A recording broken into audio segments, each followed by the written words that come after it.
people shall prevail. Thank you. Hi guys, am I audible? Go ahead, please. Yeah, my name is Joe.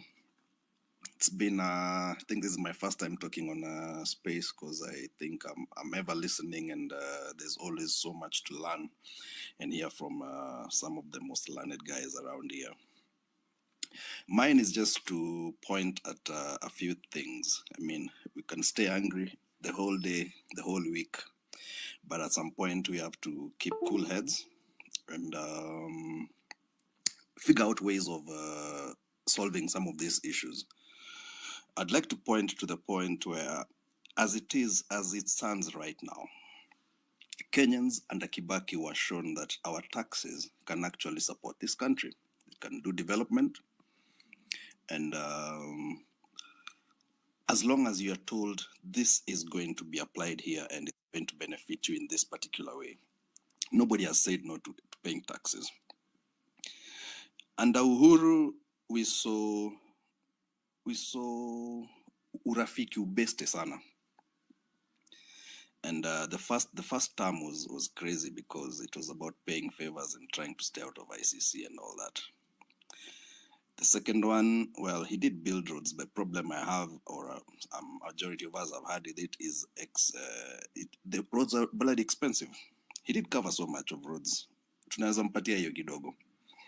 But it was a survival tactic to stay out of and disrupt ICC cases and all that also too. And unfortunately, we happen to have COVID around there. And then I think that is where this country started experiencing strife. Because for 2 years, nobody was doing anything. And all the funding that was happening, all the grants that were being given were being looted, and the politicians were taking all those chums. So as it stands right now, Ruto came in and he lied to everyone. And I mean, politicians lie. Their campaigns, their manifestos. Somebody even coined a phrase or a meme. Nakasema, if you don't want to be accused of public incitement and all those things and kudanganya watu ama kusema watu in bad faith, write a manifesto. And that is what politicians have been doing. Now, currently, after people watched MPs, government CSs and all those guys, all the opulence they were portraying, and everybody were like, you cannot honestly buy MPs just to create a majority in parliament and then come here, tax people. Like, taxes imefika it's almost 45% for every person who's getting a salo. 45%, you're left with nothing. Life is not changing on the ground. Food is expensive. Education is expensive. Everything is bloody expensive. It led everybody to sit down and realize that these guys are not out to help us. Fast forward till the day Maandamano ilianza, and we've seen people who've risen up, people who were always passive about politics, and they've risen up and they've decided, you know what? We are not condoning this. Like, nobody can come. There are so many politicians right now in government and even the previous governments. Hawakuwa na kakitu. Come 2002, most of them were very broke. And right now, they have unimaginable wealth. So what Kibaki showed us, our taxes used right, we can even take very few loans, or maybe we can take loans that actually we don't have to repay. Kama ni ya barabara, kuwe na toll stations. So if it's 30 years, ijilipe, that's okay. What Ruto has shown us is this country has a lot of money, a ton of it, to the point where hata saizi public hospitals should have doctors idling. Juu tuko na madaktari wengi. Wanafaa kutafuta job juu anataka kuwa expert. Tunafaa kuwa, saizi chuo zinafaa kuwa mob sana. Hizi chuo zenye Ruto alikuwa anatumia kama polling stations, akitengeneza gate hizi ziko Baringo and where not kurig elections. All those places, if they had schools, hata saizi watu wenye wangekuwa nasomeshwa ni wengi sana. The poorest places are the places ka Baringo have been poor since Moi was an MP there. To date, bado analia, and you can see, but until you go there is when you see just how bad things are there. So Ruto has shown us we have a lot of money in this country. If it's directed to all the correct places, shule saizi unafaa kunaingia hata kampo. Some courses should just be free. Unaona? High school, by the time Kibaki was Jomoka in high school, you could ulikuwa na motisha ya kusoma na kupita exams. And Kibaki made sure all the graduates who were walking around during Moi's time with degrees and whatevers, they got jobs. They got jobs in Gava. And right now, Gava has employed what were like relatives, people who are unlearned, people who are not going to contribute to anything. That office that's supposed to issue IDs has somebody who's such a shags modo. Yani kufikiria yake yani haiko. Ukijaribu kwenda hapo hivyo, yani you have to plan a whole day to waste in a government office. It's unfair. Now, going forward, people have stood. Politicians have realized these people are educated. They are the majority in this country, especially the old politicians. They've ganged up. And they've decided, honestly, we are going to be an obsolete breed.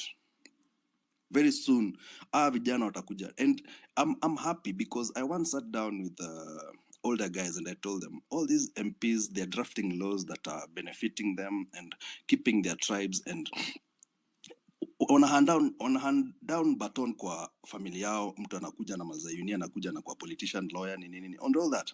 But right now, they've realized that shit is not going to go on forever.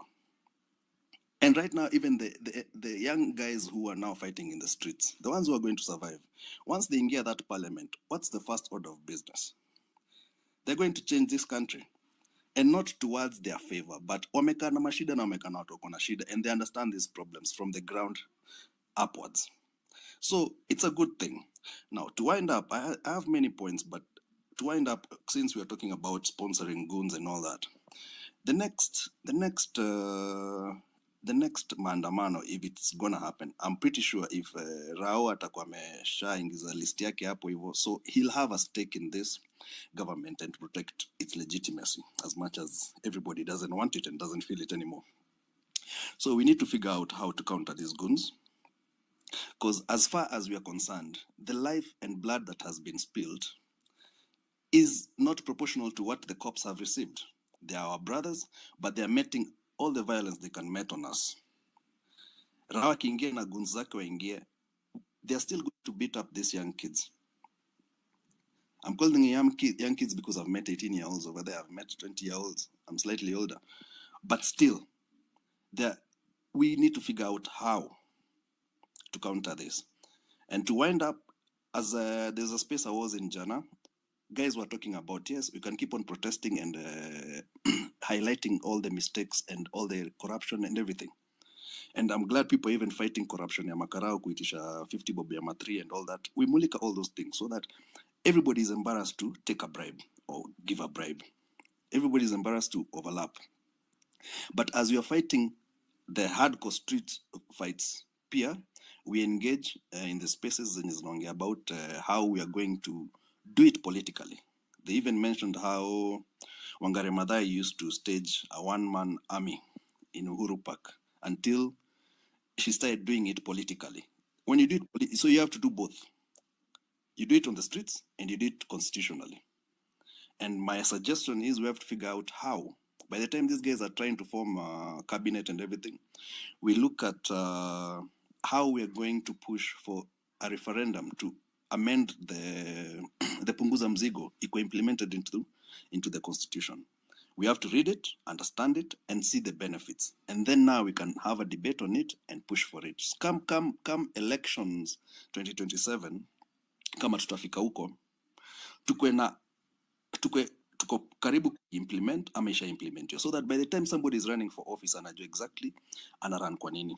We are not going there to get rich. You're going there to build this country. This country used to receive graduates from across Africa to come and study in our unis. Right now we are sending guys away.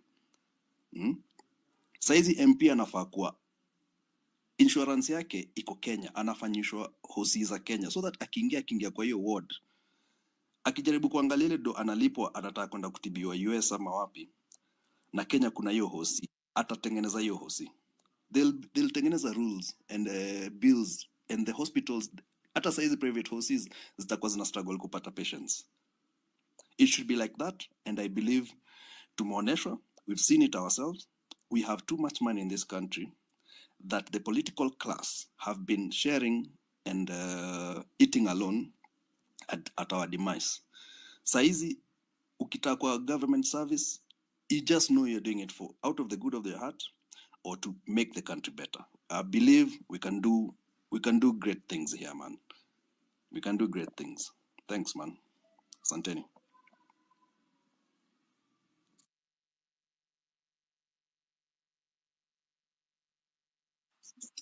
Okay, so who was next? I think the co-host alisha drop. Yule mwenye alikuwa. So who was next? Mkono tu at least mjue ni nani.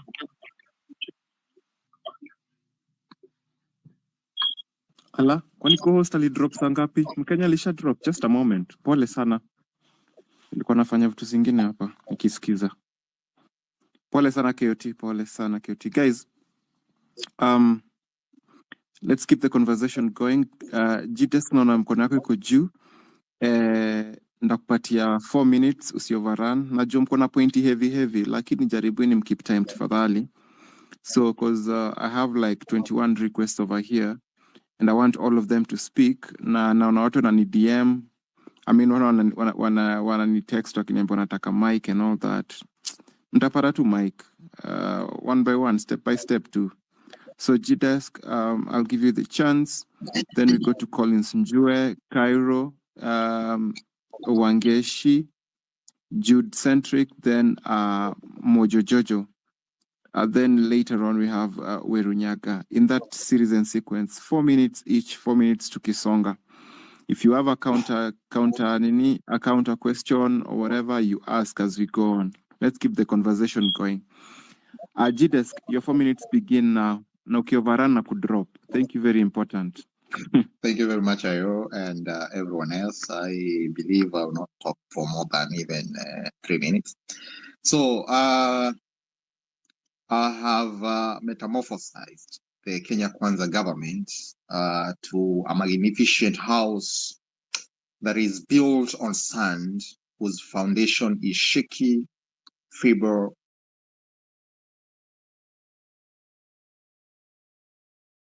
and cannot sustain the house. All we are talking about is good. We are talking about poor governance. We're talking about cabinet. We're talking about everything corruption. But all these is tantamount to, specific parts of the house, the magnificent house from outside, that need to be, renovated. We are talking about the roof that is leaking. We're talking about ripped off doors and windows are broken. What am I saying? The bird stops with one Mr. William Ruto. How do we bring down this house? Because renovation will not work for us. The house has got to be brought down. The ideas I'm looking forward to is how do we remove Mr. William Ruto from power? He's failed terribly. Do we detonate the house? Do we blow it up?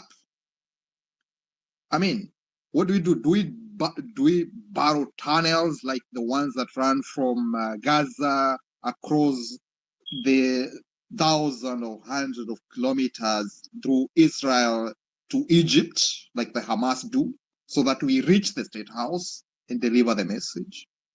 How do we do this? So I believe we need to start, we need to stop fumbling around. We need to think about how do we remove Mr. William Ruto from power. The protests are very good. Let's keep keeping this person in limbo. Let's make the government ungovernable until he yields to the pressure. That's my opinion. I think as far as Mr. Odinga is concerned, he's really a person who doesn't have any of our interests as a heart. And I think we need to start writing to the African presidents one by one and tell them why specific reasons why we believe the candidature of one Raila Odinga is not fit for the AU. What will be the position that has been promised to Raila Odinga in the AU help our nation, other than rewarding him so that they come out with a political collusion? He supports the illegitimacy of the government by Mr. William Ruto. And I think we need to write to all these presidents and tell them we have unequivocally decided to drop the candidature of Mr. Raila Odinga. He's not fit for the position, and they support another candidate. Because if he doesn't have the support from his own country, there's no way he'll have support from these other people. Let's strike him one, a big one. Let's go to William Ruto. Again, we are saying we don't believe in him. We don't believe in constitution of whichever cabinet he comes up with. Even if he has the cabinet of the angels, we shall not accept. He's got to pay way for elections. The IEBC have said they don't have money. They don't have money to carry out registration of voters. We need money taken from the State House and appropriated to the IEBC to carry out their mandates. That's all I say for now. Have a nice day, guys.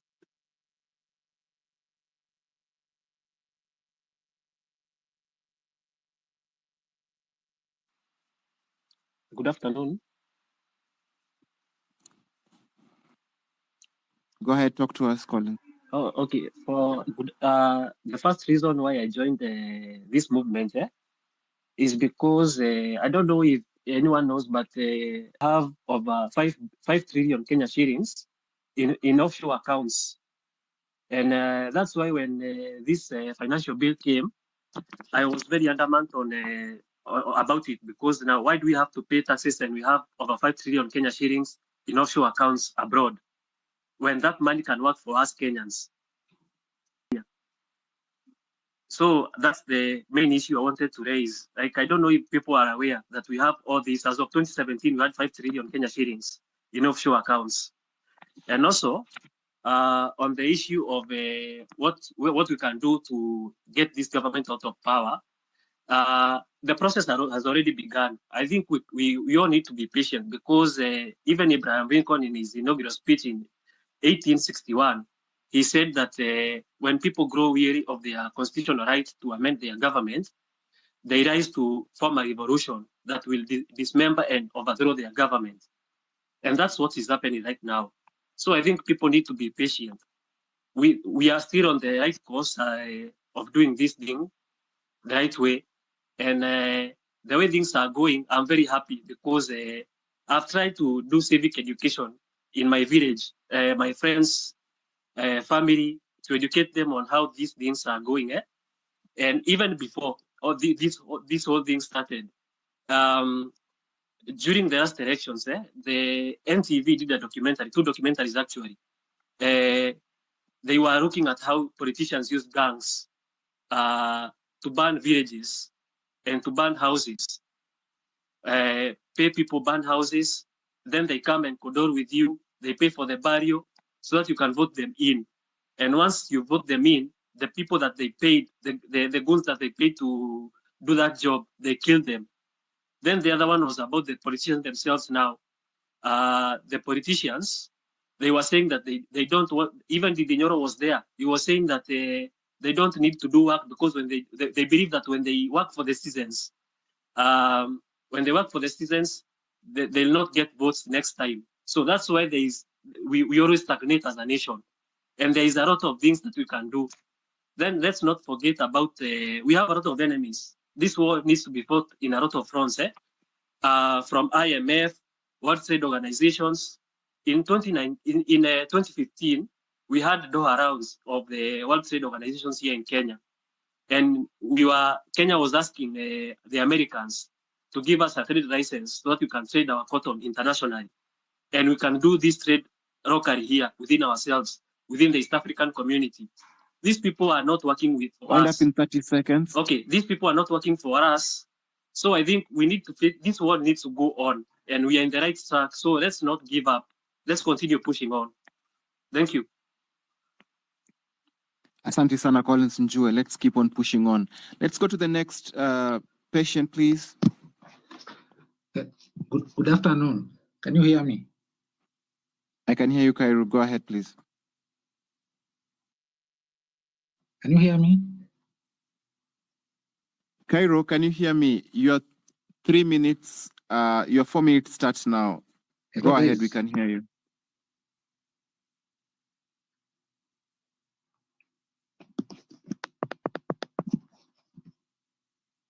Can someone tell Cairo we can hear him? Aendelee kuongea. Good afternoon. Can you hear me, guys? Cairo, just continue, Go ahead. please. Okay. So, I'm Cairo. I thank you for this opportunity. I've never spoken on space before. So, for me, I'm a graduate. I school recently, and I've been going to every protest. The main thing that motivated me to go to this protest is because I'm a scientist, and you see now the field of scientist is not that developed in Kenya. But you see the tax conditions are making those few companies which are there, the pharmaceutical companies, they are exiting the markets. It is making it very hard for us. So that was one thing among others that made me join this protest. Second thing I want to say, I was a voter in 2022, and right now it is clear that between the two horses we had, there was no better choice. Even when I voted, let's say I didn't vote based on views. I just voted to select the guy who I thought will at least try, but it seems I was wrong. So in the recent process, I've been thinking, and I was glad that even Ruto on, because I think he's the only one with the kind of incompetence that was required to bring political awakening of Kenyan citizens. And now it has begun, the revolution has begun, and we must see it to the end. And the third thing I want to talk about the Vision 2030. I think people have forgotten about this thing, and when talking about the debt, we cannot talk about the debt problem while you don't talk about Vision 2030. When Kibaki left, he left a clear vision, and I think the problem came to implementation. You know, Kibaki was an economist, and he saw that since us we have a coastline, and Sudan, Uganda, we could benefit from trade from those countries. So that's when he brought the Vision 2030. But when it comes to implementation, for example, we take the SGR, we see the kind of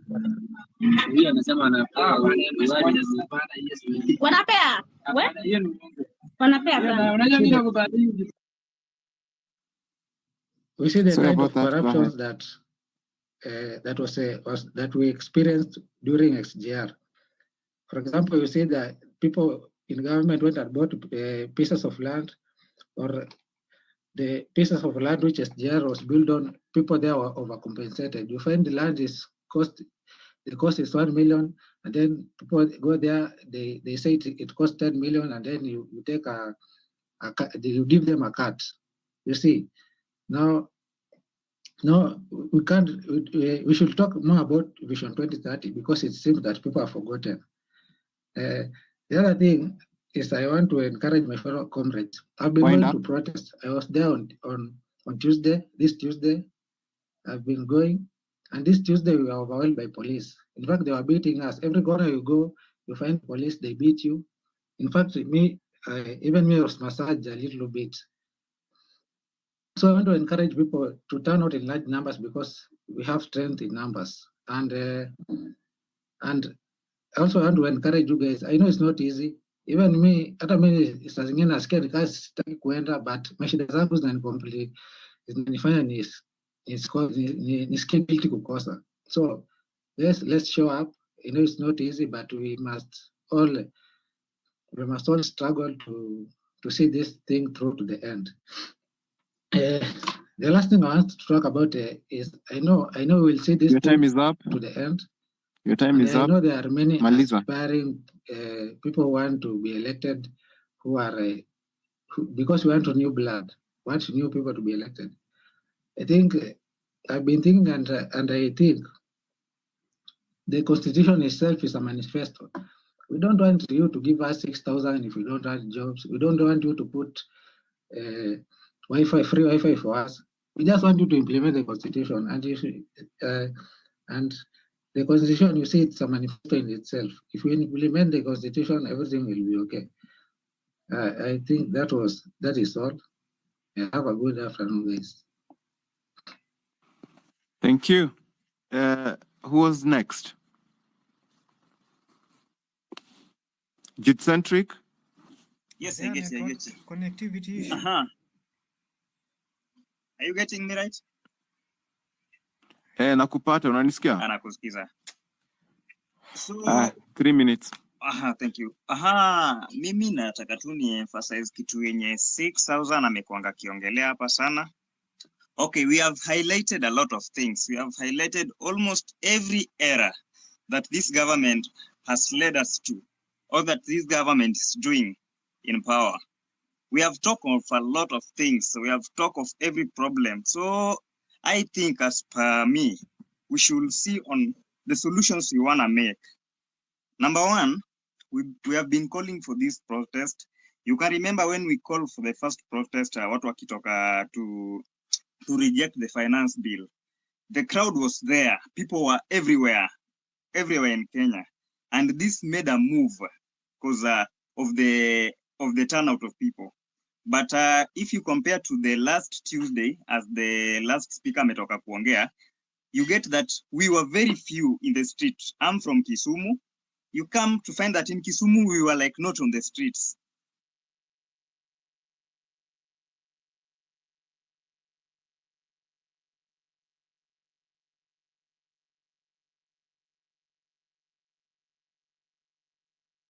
Is Jude still speaking? 6 unasikia Jude? Mi simsikii on my end.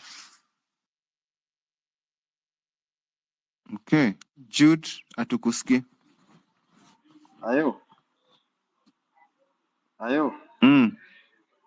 Kuna kitu nimeweka hapo kwa dashboard, sijui kama bado iko. Inasema Yeah, iko. At this rate William Ruto should give us pay bill ya China.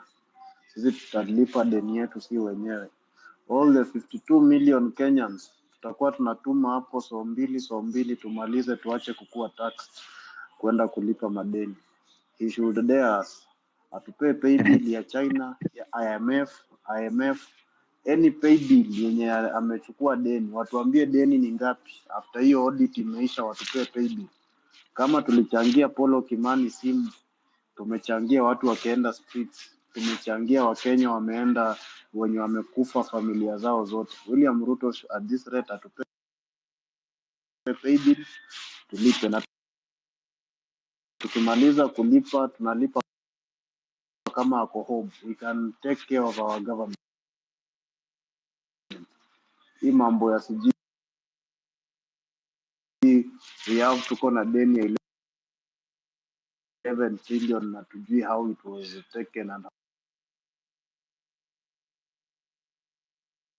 how it has been accounted for. You fala. Anyway, mrepost hiyo kitu iko hapo juu.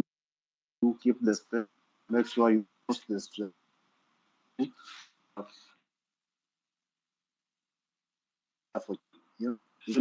Not your press. Operational. We must make sure there is no border point. Watu wanaishi side za Namanga. We should make sure it stops. Watu wa Busia, watu wa stop. Watu wa Malaba, stop. Let's bring this country to a standstill. It's time now. Ruto ataongea na action. We need to one last move, stay or never. They must come down to and if that happens, we retire. Ojamong of all the people has been fronted. Ojamong, that has bought all the clubs in Busia. That is Busia, Buddha Palace, Queens, Capital. All those clubs belong to him. All those big hotels in Busia belong to him. Ojamong even went and broke the marriage of my neighbor. Akachukua bibi akamjengea nyumba huko mahali inaitwa Nambale. They broke. Sasa hiyo wamejenga ghorofa hapo kwa gate yetu with the wife. Hiyo ni pesa ya county, pesa ya wananchi. And we are here fronting him for a seat. Anyways, kindly repost and make sure if we come here, we are planning for Tuesday. Make sure you repost the space. And a group go. He must know 364. If I get 364, Ruto must go. It's going to be a movement. He should know that people are fed up. Thank you. Sana. I had a list earlier, so I think we're going to Werunyaga. Werunyaga, how are you? Take over. If you can hear me. Naongea mnisikii? Unanisikia? Hey. Ongea nakusikia Nyaga. Your 3 minutes, your 4 minutes begin now. Okay. Mine is 3 issues. Now, from the speakers that have been there, we know very well that Kenya has enough resources to do its things. Because 2 examples, we saw that Kibaki did a lot of things from the revenue that we were getting, and his borrowing was limited. Something else that if you ask the people who are there, you notice that at some point, because of the agitation for multipartyism, the Western countries stopped lending Moi money. And for 10 good years, Moi ran the government without any borrowing. So that tells us that we have money. So what is our problem? Our problem is very simple, that the money that we get is not properly used. So if we can manage our expenditure, putting money into the right use, then we can go somewhere.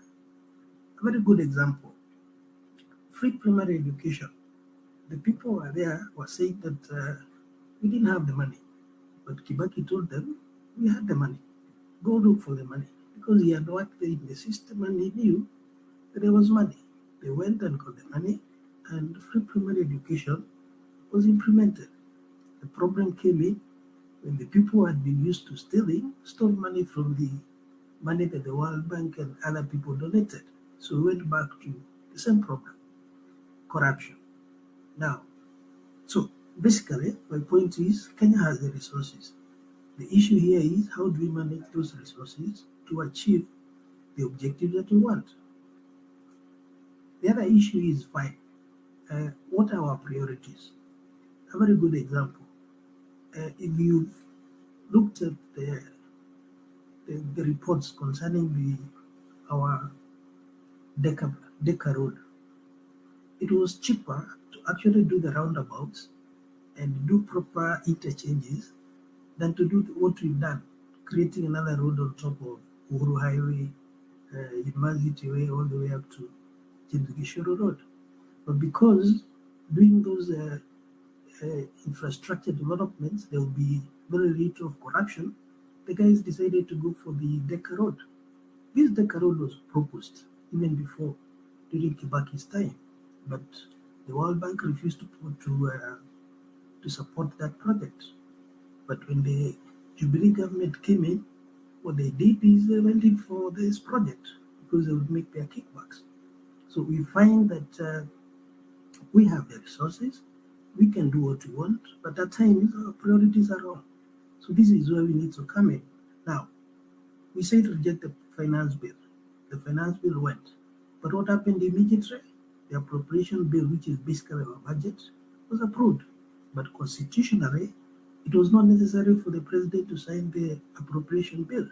All the president was supposed to do was to go back to parliament and request to be allowed to spend at least 50% so that government continues running.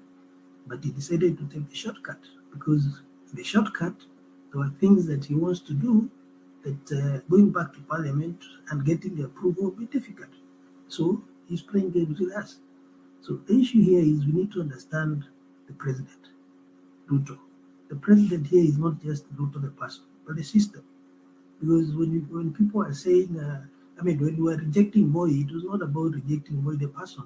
It was a system that was being headed by Moi. So when you were saying Moi must go, it was not about Moi the person really, but it was about changing the whole system. This is why the new constitution had to come in.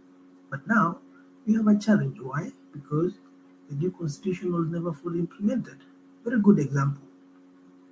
Something that is very clear in the new constitution is the national treasury. The national treasury is supposed to be an independent institution that manages finances for the country and takes care of the national and the county governments. It has never been, Parliament is supposed to pass a law to actualize this part in the constitution. It was never done. Why? Because the administration wants to run, or rather, they want to control the money. They want to control the national treasury. So what we end up with is, instead of an independent national treasury, what we ended up with, which is a department within the executive to manage the money. This is where the counties are complaining. Now, another simple issue. Parliament is supposed to be the people's representative, because we cannot all go and say we don't want this, we want this. So Parliament is supposed to represent our wish, but Parliament has been captured by the executive. So Parliament, and I've always said this for the last 10 years, 20 years, that is our weakest link in government. As long as Parliament doesn't do its job, we will always fail. You can bring in Ruto, bring in somebody else, but at the end of the day, as long as we have a weak Parliament, the system will not work. Why? Because you're not being represented. So Parliament is critical for the Kenyan government to perform and fulfill the wishes of the people. It doesn't matter whether it's Raila or it's Ruto who is the president. As long as we have a weak Parliament, a weak people's representative, things will not work. So this is important. We need to keep our watch on Parliament. And unfortunately, with the party system, then our Parliament became weaker because we are captured by the parties. So that is very important. Now, our current situation. I've listened to many people with different species, and one of the questions that many people ask me is, so what next? What is the strategy? Because as you will notice, the agitation will continue, some people will fall out, the momentum may go down, bring back the momentum again. So we have to be strategic. We have to understand our enemy. We have to understand how do you deal with this enemy, which is the best way. Like people are saying, once in a while you need to stop, go back, regroup, and come back, because you cannot, like last year what happened with the ODM or the Azimio protest. They fizzled out because you can't ask people to come out and protest every other week. People get tired. So we need to strategize. We need to be strategic. Identify your long-term goals. Identify your short-term goals. And say, okay, fine. These are our short-term goals. If we achieve this, we know we are moving ahead. Then at the end of the day, on the other hand, you know your long-term goals. You know, okay, how far are we going? What are our milestones in our long-term goals? How are we going? A very good example. If Ruto stays in government as president until 2027, and you want to get rid of him by 2027, what is it that you need? People need to register en masse, and people need to vote. And that way, you have that long-term goal.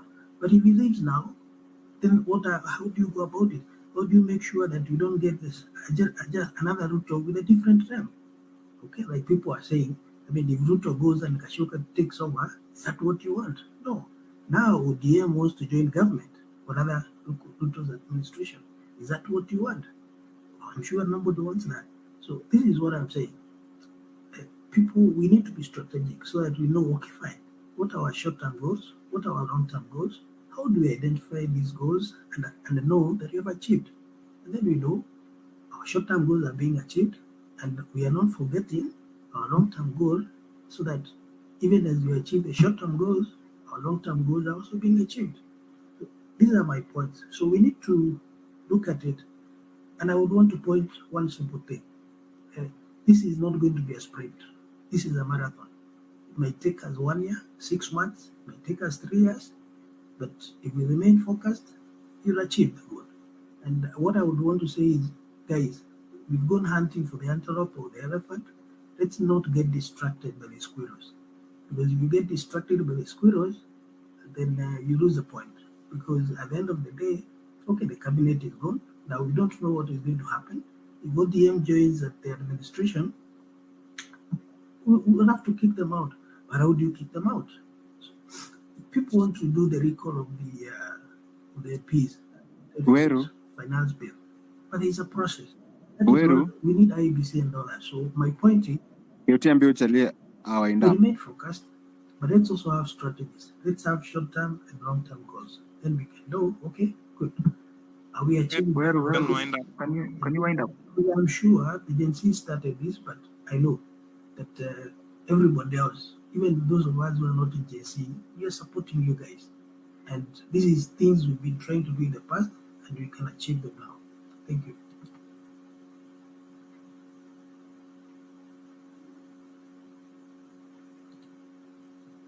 Eh, bwana. Na mtu akona feedback mbaya. Oh, ni ya Weru. No wonder niski. Anyway, let's go to Droidy. Then KOX, Remy, Redemptor, then Steve. Then I'll get a new cohort of speakers. Mimi nilikuwa nimeongea unaweza ni drop. Oh, sawa. It's okay. Thank you. Hello, guys. Droidy. Yes, Droidy hello. tuongee, then Remy, Redemptor, then Steve Juma. 4 minutes, guys. Hello, guys. Sijui mkianza kuongea mnaacha kunisikiza ama ni nini? Unanisikia Droidy? Hello, nakusikia. Aya, daka zako 4 safi. Twende. All right. Thank you so much for this opportunity. My name is Nicholas, and I come from Kericho. And because of time, I would like to mention just a few things. Firstly, I want to mourn our fellow champions who have lost their lives through this cause.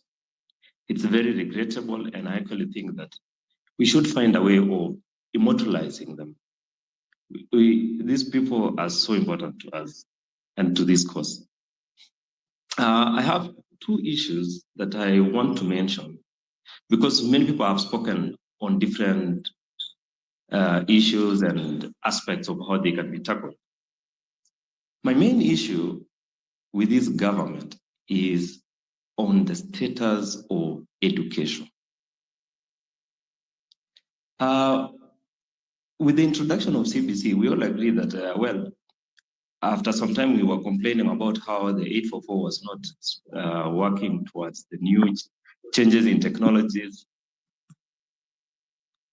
And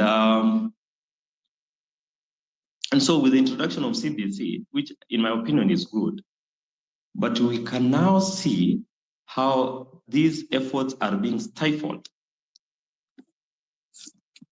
And this is where I think those teachers who are supposed to be deployed, that is something that should be done. I think any successful nation, these are the key pillars of social issues that should be tackled.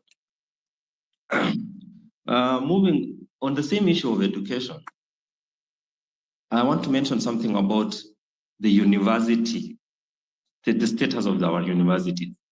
Personally, if you check my profile, personally, I'm a microbiologist. I graduated from University of Nairobi. But the minimal opportunities available in this country is such a big issue. Most of our brilliant minds are actually just medical representatives, doing the work that can be done by any other person, promoting drugs. And you have not heard of any leader, because these people want to lead a pool of people who are stupid. But Kenyans are not stupid. Kenyans are so learned. And I've been here in these spaces and I've been listening to people. People are so learned. People have degrees, people have masters, you know. So what we need to do is also champion for the improvement of science and research. And this cuts across technology. When you go to technology, I've had people suggest Bitcoin, not Bitcoin, but no, blockchain, sorry. I've had people suggest blockchain. There are people in the IT sector that can implement such things with ease. Go to Start running research up. sorry. So those are some of the issues I wanted to highlight. Huh? So let me just mention the action points that I feel like they should be done in 1 minute, in 30 seconds. I think we need to read the documents of how these monies are being spent, because the devil is in the details.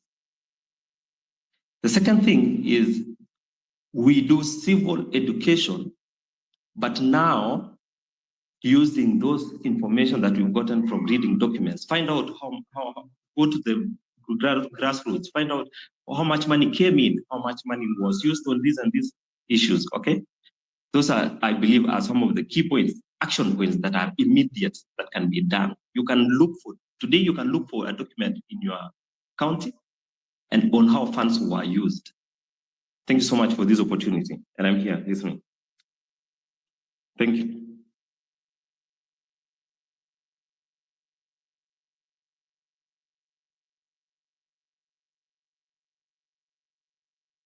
Okay, thank you. Remy? Is that me? Is that me? Is it my turn?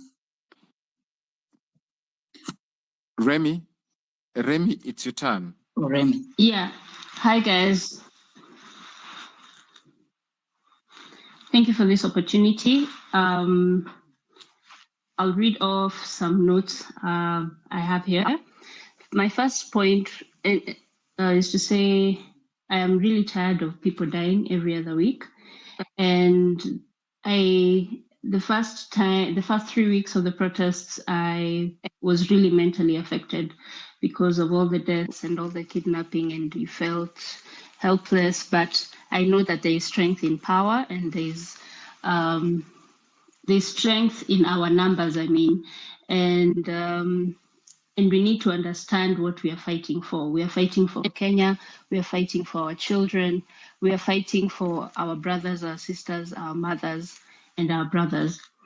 And there's something I want to highlight. The other day, there's a lady called Susan, and she was exposing the governor of Kiambaa, who had hidden food from the relief food, actually, from the time that there were floods in Kiambaa, and a lot of people were affected. But the governor, instead of distributing that food and the mattresses, he thought it best to hide that food and the mattresses at a police station, and they were there for the whole night. And the first move that the Kiambaa governor did, he called trucks in the middle of the night to go and pick the food up, trying to salvage the food and move it out of the police station, with them being unaware. So you can imagine how these people have such high disregard, or this particular governor has such high disregard of human life. But the guys were alert, and they went and stopped the trucks from transporting the food out of the police station. They kept putting on their demands.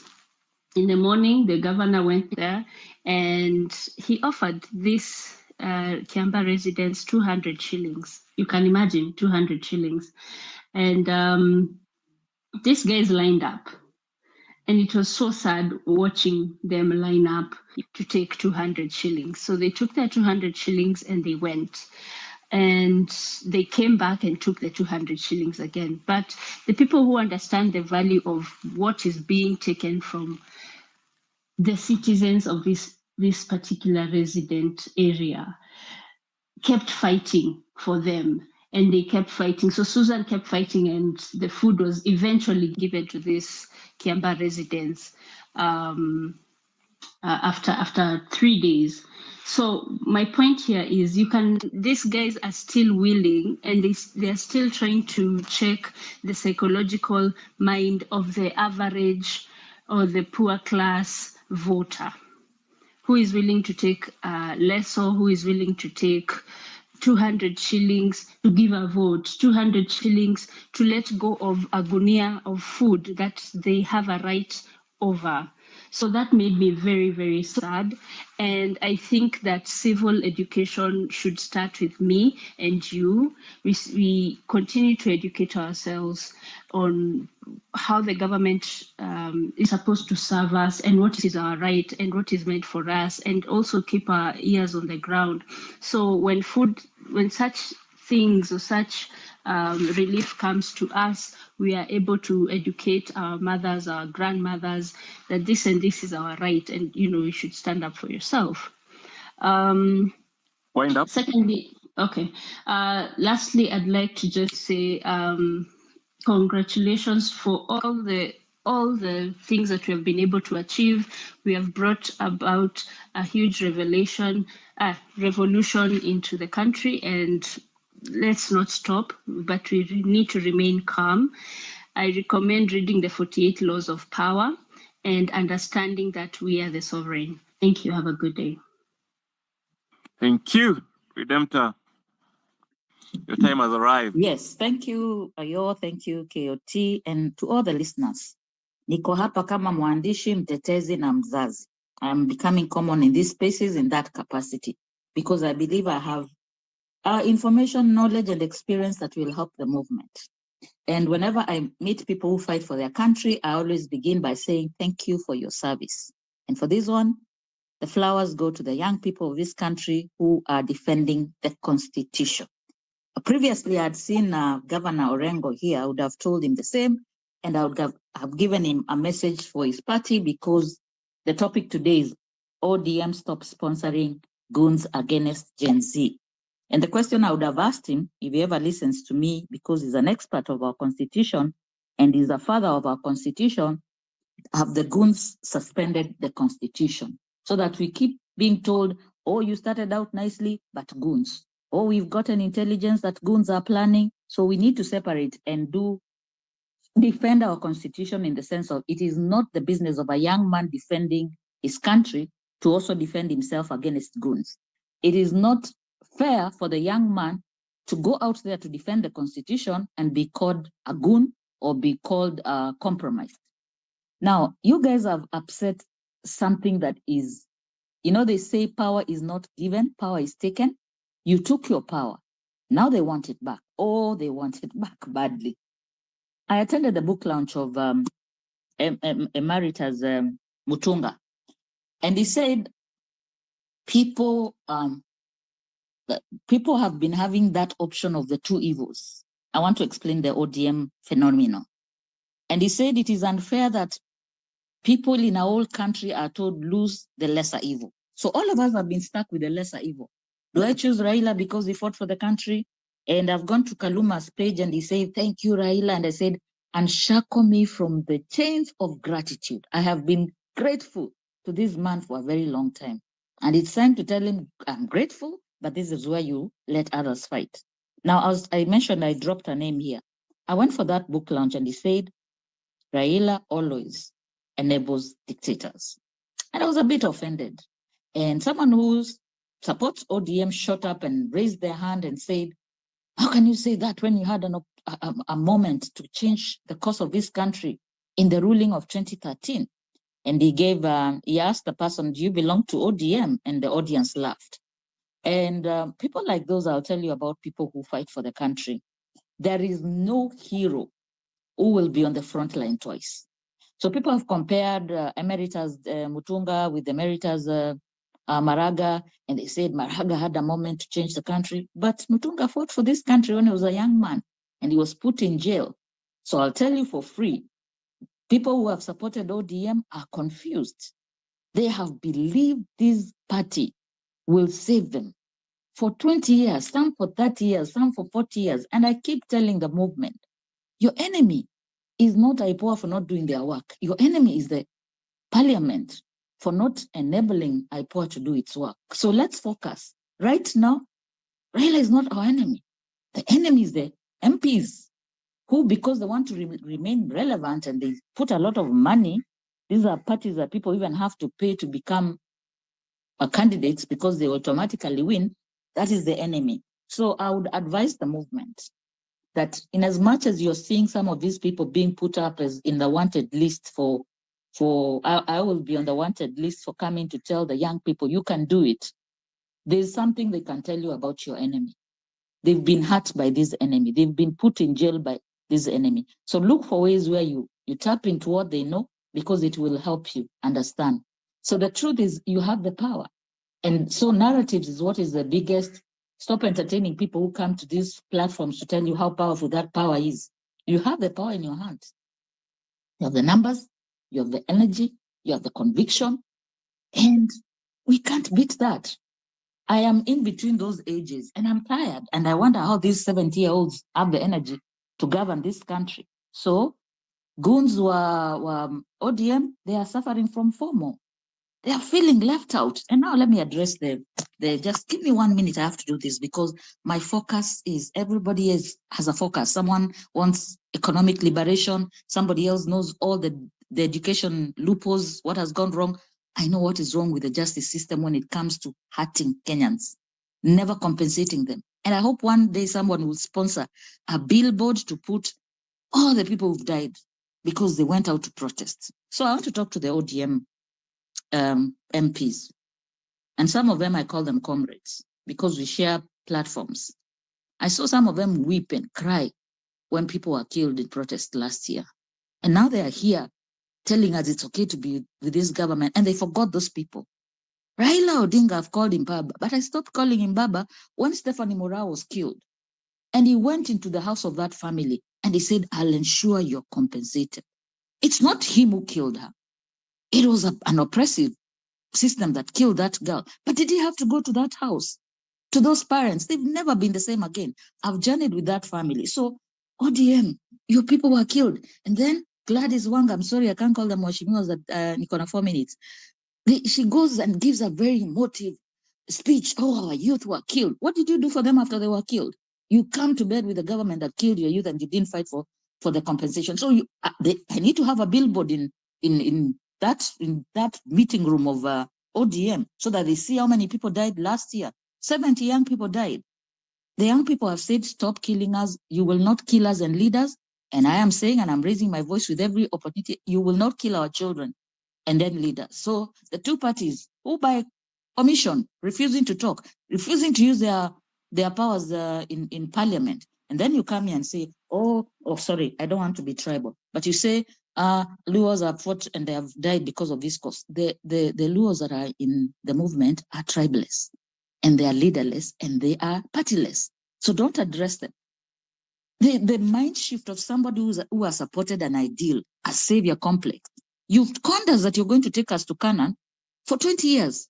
20 years. And so when people are so angry, you go and shake hands and we see. I did a documentary on post-election violence with African Uncensored. It's called Africa. It's called Under Your Watch. And I am the one who uttered those words that people died under your watch. So ODM, your constituents died under your watch because you continue to refuse to speak up.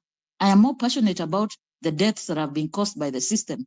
And I used to say it's extrajudicial killing until I was told extrajudicial killing is when you're a criminal. And then instead of being taken to court, you're shot. But what is happening is summary executions of young people. It makes me very angry that people would come here and make it about party. But they have to remain relevant. I'll repeat, thank you for your service. You have the power. You are unstoppable. And let nobody tell me this system is untouchable. They are old. They are tired. They just want jobs. So I shame them. I'm speaking up because I've been doing victim advocacy and nobody is listening to me.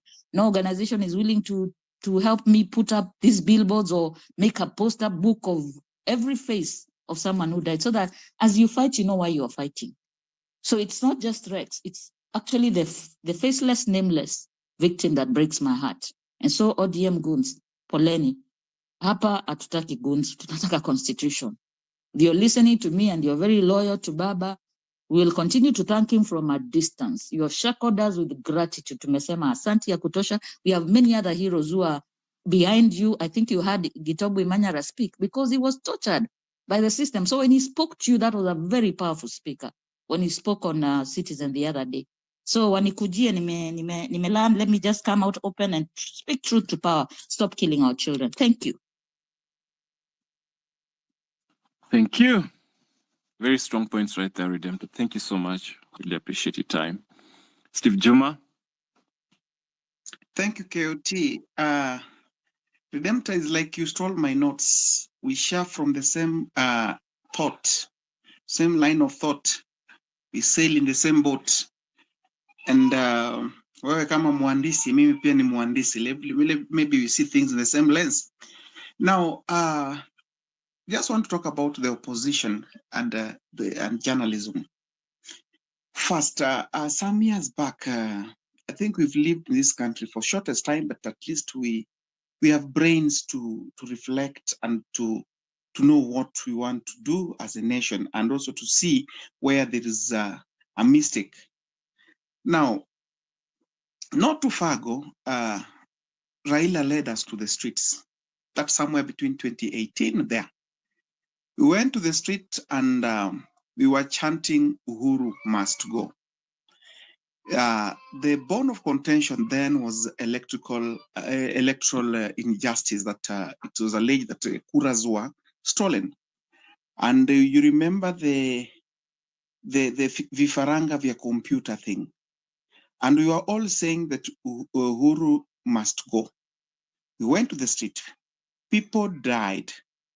A boy was shot next to me called Mutuku, somewhere in Embakasi. Besides so many cases of shootings and some of the extrajudicial killings that we witnessed during those times. We also talked about Musando. It was a major concern. We need justice for Musando. We need justice for Musando.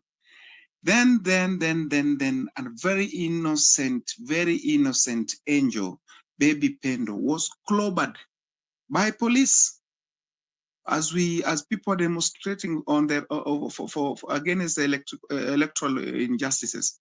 Now, what happened after that? One morning, I remember it was March 9th, 2018, around Satano hivi, Raila walked from the foot of Arambe House, and now we saw the handshake. We thought that the first agenda was the issue to compensate the victims of police brutality, those who were injured, those who were maimed, those who were killed.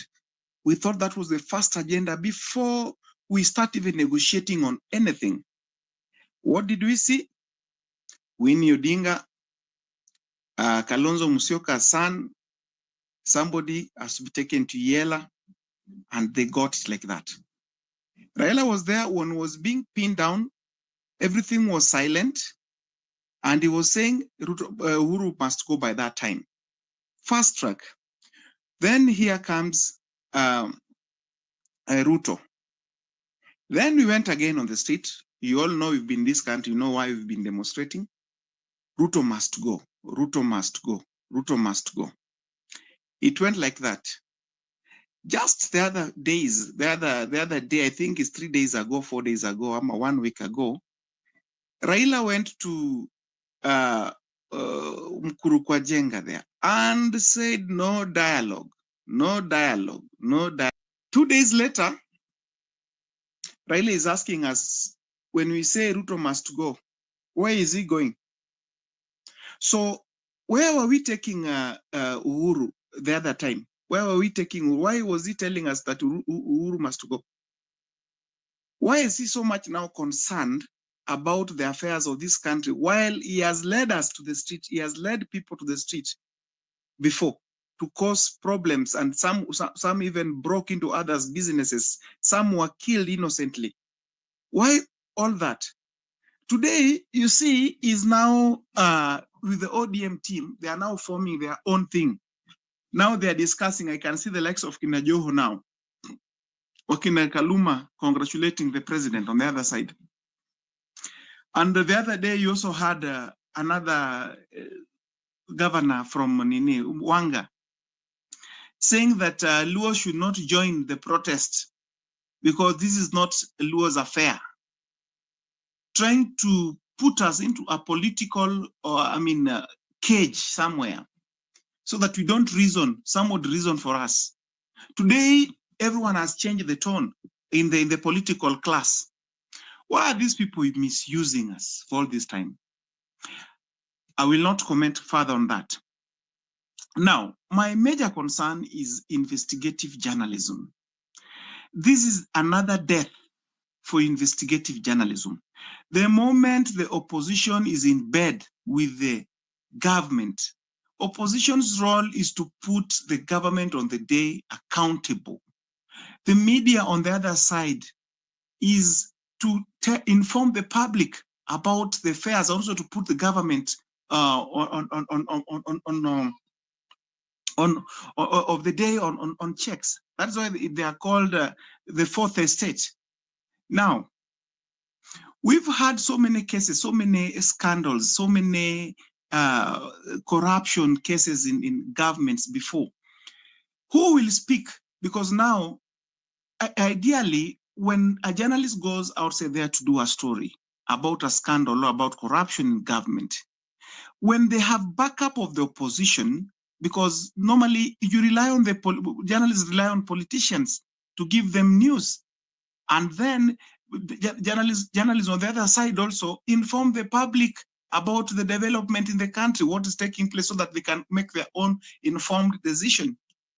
In this case, no one will stand on the side of a journalist, and journalists will also fear doing their stories as they used to do investigative journalism. Where is it today? Because today, if you go there, talk about NHIF and how money has been squandered there, you'll be on your own as a journalist. There's no even opposition trying to talk about it. You remember how Raila was silent during Nani's regime, Uhuru's regime. And when he was being pressed to ask some hard question, he would come out and say, I'm not in the government. I'm not in the government. But they dine and they use those military choppers with the head of the state. So my fear is, where is journalism? How are we going to do our work when the state and the oppositions and the opposition in the same bed? It's very difficult. You can see now they have threatened media houses. They have shot journalists. They have tear-gassed journalism. So I really wish that is one area that we also need to talk about, because freedom of the press is now being curtailed. And we will be on the street on Thursday. Please join us. Thank you. Thank you very much, Steve. I'm bringing in my new cohort of speakers. I want to hear more from ladies. Let's start with Lucy Chege, then we go to Kenneth, then Luke, Wangeshi, Sierra, and Chex, in that order. Lucy, your 4 minutes begin now. Hello, everyone. Okay, my name is Lucy. Can you hear me? Can you hear me? 100%. Go ahead. We can hear you. Okay. I am a Gen X. So you guys, you are my children. I have a millennial and I have Gen Zs. And what I can say, I'm so happy with what you guys are doing. This is something we have not been able to do as Gen X and even the baby boomers. Because these things you people, you are trying to sort out, we usually see it with our naked eyes, but we cannot be able to do anything. One thing that has limited us, it is the court. Because if you say something they must ask you for a proof. So the courts, that system has made us to be limited in even saying anything. Before you started this, before I heard about the Gen Z's movement, I had sat down with my children and I told them, do you know the only people who can save this country? It is only the teens. Why the teens? Because when the teens speak out, nobody will ever ask them for a proof. And I went ahead and told them we are going to start a channel and we are going to do a shout out to Mr. President. And we will call it a teen shout out to Mr. President. And my two boys were the one to be hosting that kind of a motion, because now their voice you can tell it is their children. And before we were to begin, I heard about the rejecting of the bill and the Gen Zs. Then my two boys happen to be Gen Zs. I've got a 14-year-old boy and a 12-year-old boy. So I told them, now we are going to do a Gen Z shout out to Mr. President. And we started.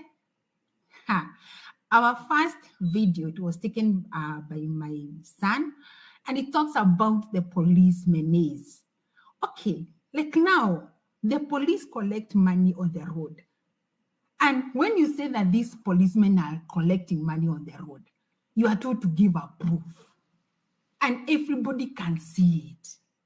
So the proof, the evidence have limited us so much. So may I tell you guys, continue with what you are doing. We are here supporting you. I know we are majority who are happy with what you are doing. The other thing I wanted to talk about is Raila.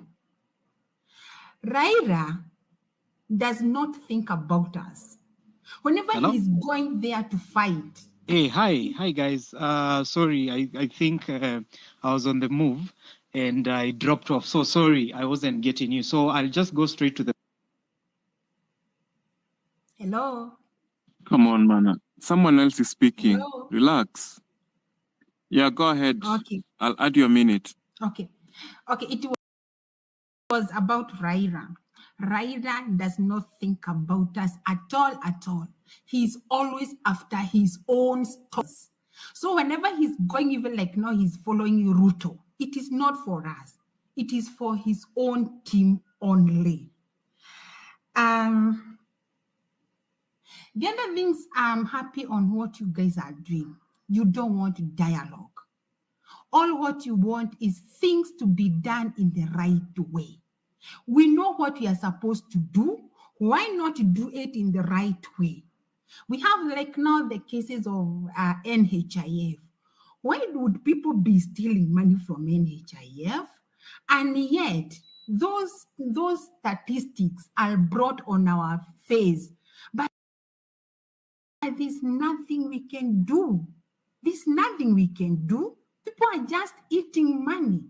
Our country is being destroyed by just very few people who are just greedy and selfish. Keep it up, and I pray that this country is going to change for the better. The other issue, it's about the employment. You'll find that so many people are employed with fake certificates, and we all know that they are done zinafanyiwa River Road. Whenever there is an advertisement for a position like this, I'm in Nairobi, like the Nairobi City County, people will be very busy making fake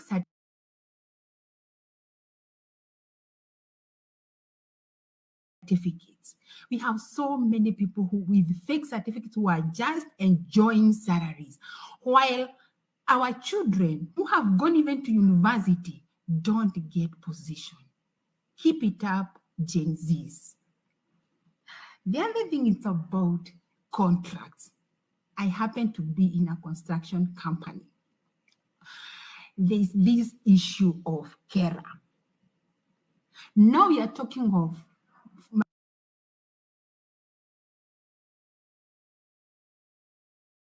money that is the petrol money and the diesel money.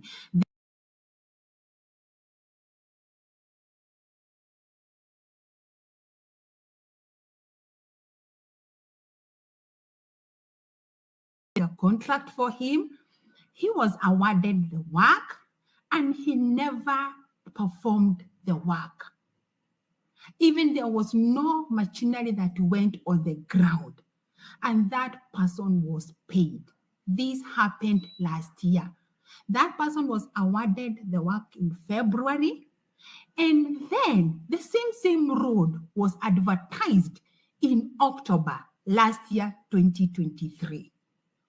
The first one was called improvement, the other one was maintenance.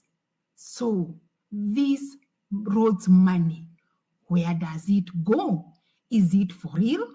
Or it's there just to show that there's a budget with the road maintenance?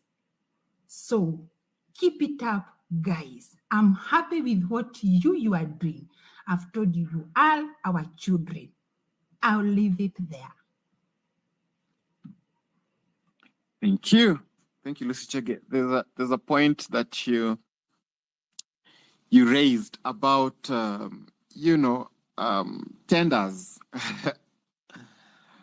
I'm in the film industry. I'm a creative. I'm in the creative industry, and I'll tell you for a fact. I've applied for tenders before with my company, and there's this time that I applied for a tender in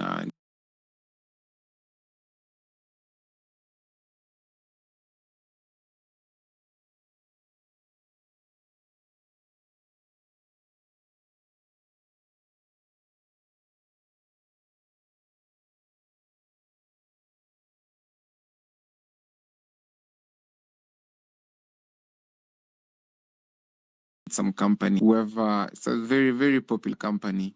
So whoever was actually those tenders was a woman. So I was shortlisted to go and do my presentation and all that kind of stuff. So guess what happened? I won't mention names. I won't mention the company, but to be honest, the woman literally wanted sexual favors for me to get a production tender. To date, it still mesmerizes me, the kind of Kenya we're living in. And that is someone's mother. And I'm like, yo, is it this bad? Do people have to sleep with older women or young women sleeping with older men to get contracts? Oh, well, we move on regardless. Kenneth? Hello? Hello? Kenneth, can you hear me? Yes, I can. Yes, go ahead, please. Can you hear me? 100%. Talk to us. Okay. Thank you for giving me this opportunity. First of all, I'd like to pay my condolences to our fallen heroes, and we must ensure that their blood shall not be lost. Sasa mimi yangu ni kwamba we must think strategy.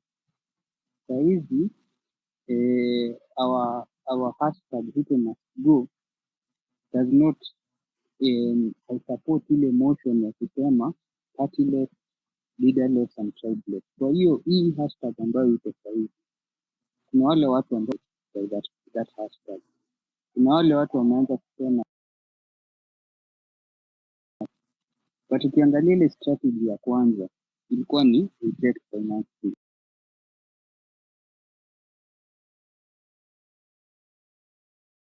That did not have a side, and that's why it resonate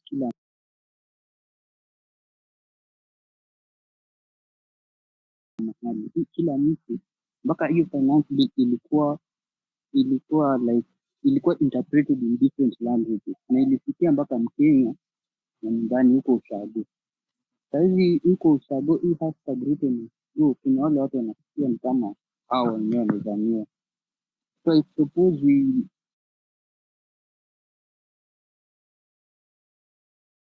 create another hashtag ambayo kila Mkenya ina resonate na wewe. So I was thinking that kama saizi on a national level, Kenya saizi ni big.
Of what we want, and maybe also understanding the need, okay, what is happening on the ground. We want change. We want to transform this. We want to transform this system. Is a bad system. This constitution that we have, unfortunately, it is a bad constitution. It looks good on the surface. It says a few nice things, especially it opens very nicely.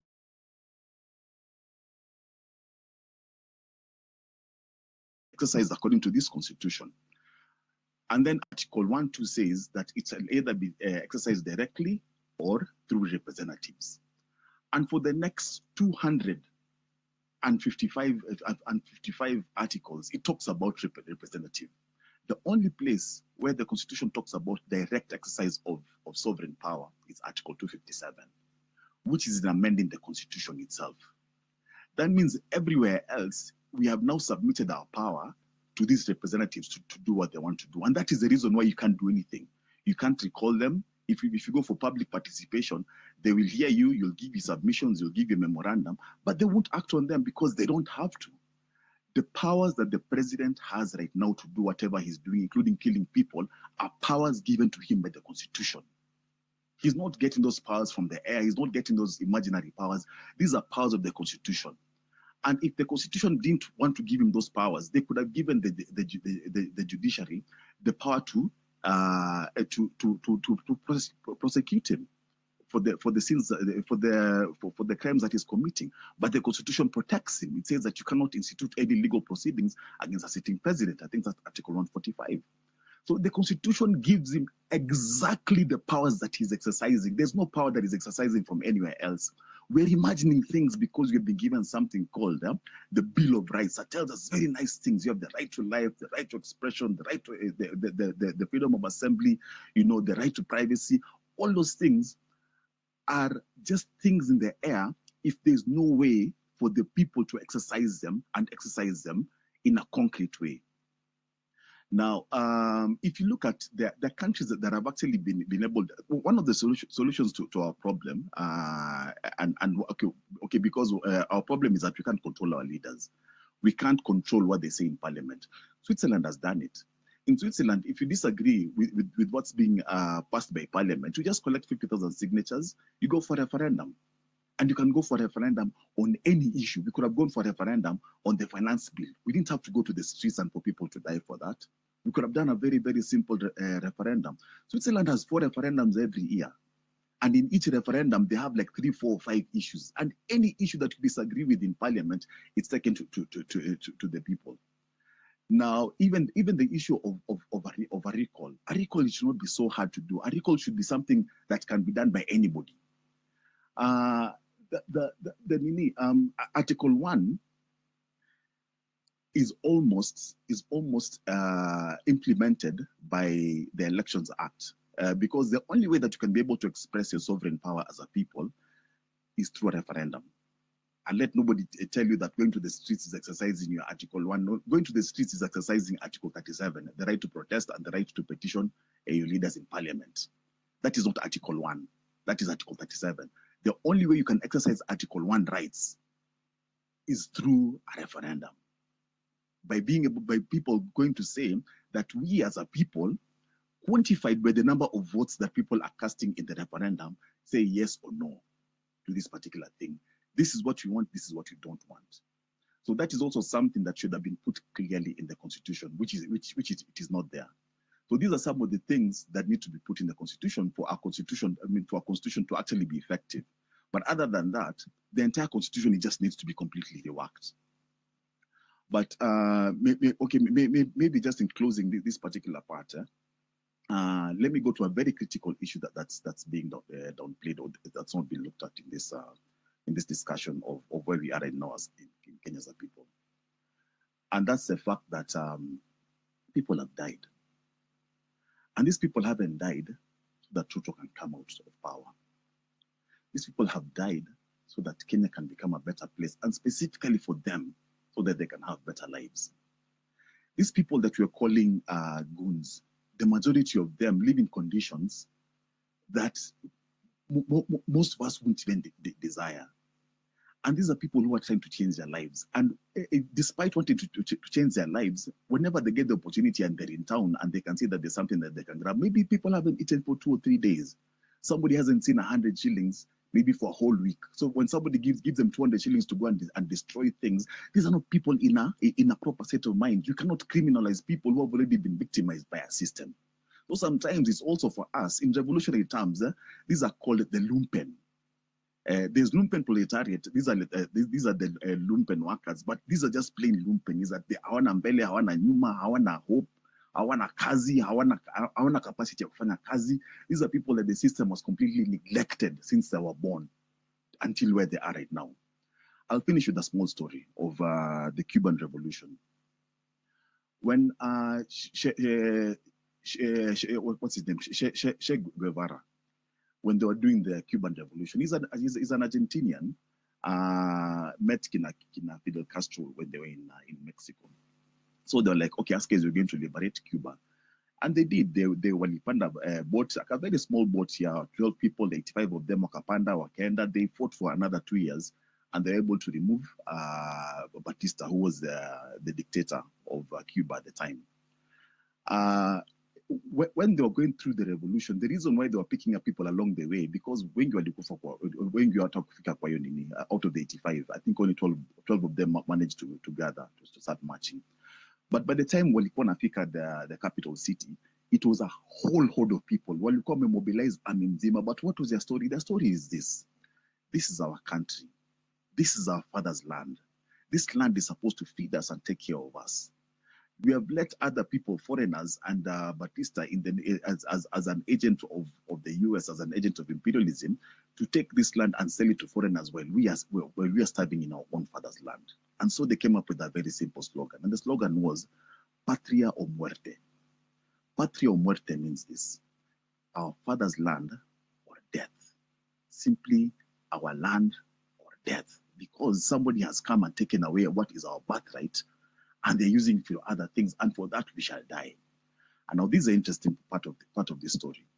When they took power, Che Guevara became the Minister of Finance. They were part of the government. And for, I think, after about 5 years, he left and he came to Africa and to other countries to help them in their liberation struggles. Somebody asked him, Che, you're leaving your wife and child behind. Who's going to take care of them? And this is what he said: if the revolution that we have fought for is a true revolution, then the revolution will take care of my wife and my children and my daughter. It was actually a daughter. What did he mean by this? In the revolution, they promised people that once we get to power, everybody will get everybody will get healthcare, everybody will get education, everybody will get housing. And today we know for a fact that everybody in Cuba, the education is free all the way to medicine, whatever it is that you want to do. And that's the reason why they have the highest number of doctors per capita in the world. They export doctors whenever there's an issue. There's a time they exported 30,000 doctors to Venezuela, because anybody who wants to have that kind of education, become a doctor, will become a doctor. Anybody, there's housing that's provided there. Healthcare is free in Cuba for everything, including dental care. Everything is free, because that is what they fought for. And this is a small country, the size of Western and Nyanza province combined, with a similar population of about 11 million people. And in fact, just like Western and Nyanza, the primary cash crop is just sugarcane.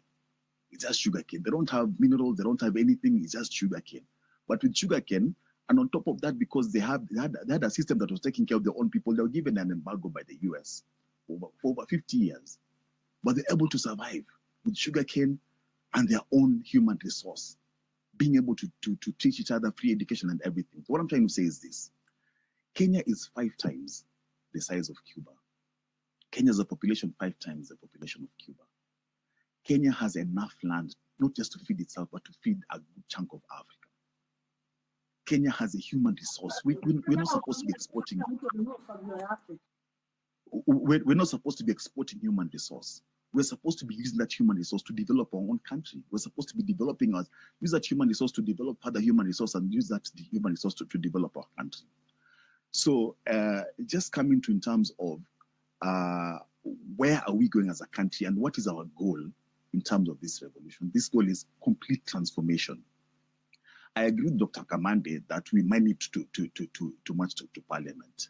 But marching to Parliament should be based upon people who understand what you're going to do over there. Not out of coercion, not out of being intimidated and being told that we must, but because people understand that the people sitting at State House are people who are stealing our heritage. They're stealing our future, not just our present, but they're also stealing our future. These are people, the entire system needs to go, not just the president. And so you might find that we may not even necessarily have to go to State House. We just might have to create our own thing outside over here. We just might need to organize. And maybe just the last bit. How do we contain the so-called goons, which I don't call them goons. I call them the lumpen. Lumpen comes from the word like lump, like clay. They need to be formed. They need to be informed on what they have to benefit from the success of this revolution. And this revolution should not be about going back to, because I hear people saying, oh, once you have another cabinet, it will be okay. These are people who are already privileged. These are people who are already doing well in the old system, and they want things to go back to the way they were before Ruto started doing these things. There are people who are also very hopeful within the system. They're like, I'm not so badly off, and if I get the right opportunity with the system as it is, they may be able to make it. But these are a very small percentage, maybe 5%, maybe 10% at most. This of the hopeful people. 90% of Kenyans are hopeless.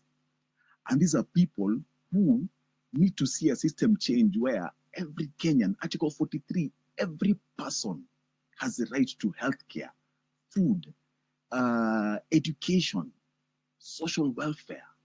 These things cannot be done within the existing system. It needs to change. But the people being called lumpen, they need to be told that we can have a Kenya that ensures that you have housing. And countries have done it. Libya did it. So many countries have done it. Everybody has a house. We have cement over here that is being controlled by the French, Lafarge, and also by this Indian Navrana of Devki. We have iron ore that's also being controlled by Devki. We have stones. Who do we need to pay to build our own houses in our own country? You see, these are some of the mind shifts that we have to go towards our people. And a revolution is meant to shift your mind. We need to stop thinking about who's going to give us. Is China coming to build for us roads? No, we can build our own roads. We need to. And I use an example that most people are not aware of, because history has told you not to look at what he did. When Hitler took power in 1933, Germany was completely destroyed. It was just a complete mess in itself. And the reason why they even voted for socialists is because capitalism had failed them. And so when Hitler took power, and what they won't tell you, because they tell you he's a dictator, but he's a socialist. The Nazi party was a national socialist party. And he mobilized the people who had been jobless, the people who had been, and it was just a crazy place in Germany was so bad that other countries refused Germans to go there because Germans were going there to look for work. Within 2 years, he had mobilized people to build roads. He had mobilized people to build houses in Germany. He had mobilized people into industry and everything. After 2 years, people were now going to France, not to look for jobs, but to holiday. The same people who had been jobless. So we need such a radical plan. We need such a radical plan that will transform Kenya. And it's not just about getting another leadership. It's not about getting another cabinet. It's not about transforming the NSSF or transforming which ministry or transforming which institution. No. It's about remove everything. Let's go back to the drawing boards. And let's now look at this Kenya as our country with our resources and our people and first solve the problem of how we're going to do this. So what I'm trying to say is that this revolution can be more successful if more people understood what they stand to gain from a properly run country, a country where we truly own our land and our resources. And through that, those so-called goons, the lumpen, they can become the most powerful force in this country to bring about a proper transformation. And with that, I think I will for now and maybe respond a bit later if necessary. Thank you, guys. Yeah, thank you. Before we give it to Devon, to respond on that, I think Kofi wanted to say something. Yeah, you can go ahead and then you give it to Devon. See why you'll be coming in next. If you want to respond on that, pia utachukua before Devon. Yeah, and then you respond. Karibu Kofi.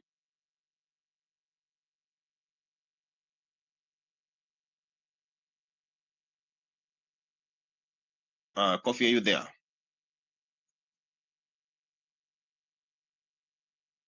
Okay, Kofi, I think you have network issues. See why, can you respond? Good morning. Good morning, Go everyone. ahead. Yeah, I don't have much to respond to that, but I wanted to respond to something that Devon said. It's like he was saying we haven't achieved anything. For me, where I sit, I think we have achieved something. We cannot just say everything that we have been doing, it has amounted to nothing because, on 25th of June, we made a very loud statement. That statement was very, very loud. I was there, personally, I was there in town and I saw everything that happened.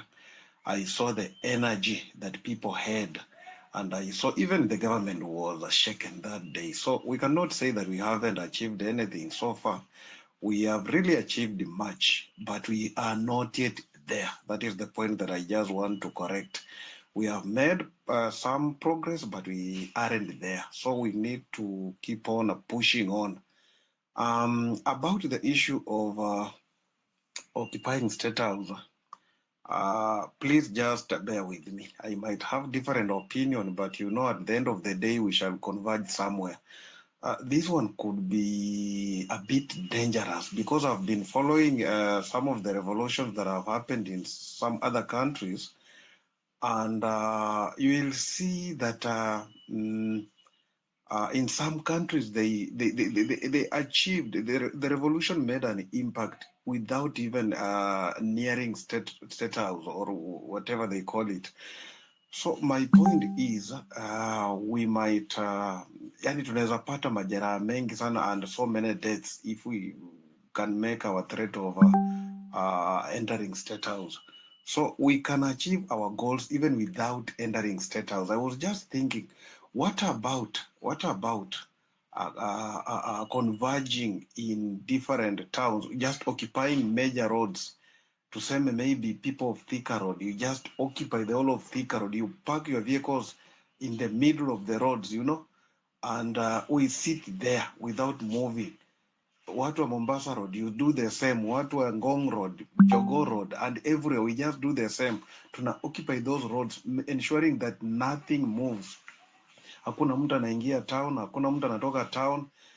I think that one can send a very, very loud signal. Kwa sababu, if we attempt to go to State House, I can tell you guys, Ruto is an animal. I know that man is an animal. He will kill so many of us. And at the end of the day, maybe hatuta achieve hata kile ambacho tunataka, because you can see it's very much ready to use the army. Mimi nimekuwa kwa hii country for some time, sijaona army ikitumiwa in protest, but for the first time I saw the army being used in protest. So a person who can do that, you can tell what is capable of doing. A person who is able to use army on his own people, that's a person who is, he can do even more. He can kill as many people as he can to just maintain power, unaona. So mimi issue ya kwenda State House, that one I have my reservations, but tukioccupy everywhere, tuna occupy those roads, watu wanafunga barabara, tunasimamisha magari kwa barabara all over, wale hawana magari, we just sit on the roads, we can bring this country at standstill. So that is what I wanted to say. And then on the issue, there is another thing that I've just seen in the headlines, People Daily, and I've sent the screenshot about this issue of help. Guys, when you kill education, you're simply killing the future. And this is something that we cannot manage to keep quiet over. In fact, if there is anything that young people should rise against, this new model of funding education, I think there is somebody who is trying to benefit from that, because hata kama utapewa loan, piga hiyo hesabu hiyo loan, unajua school fees maybe for, let me say, for engineering course, I saw somewhere that is almost to a tune of 300 and something thousand per year.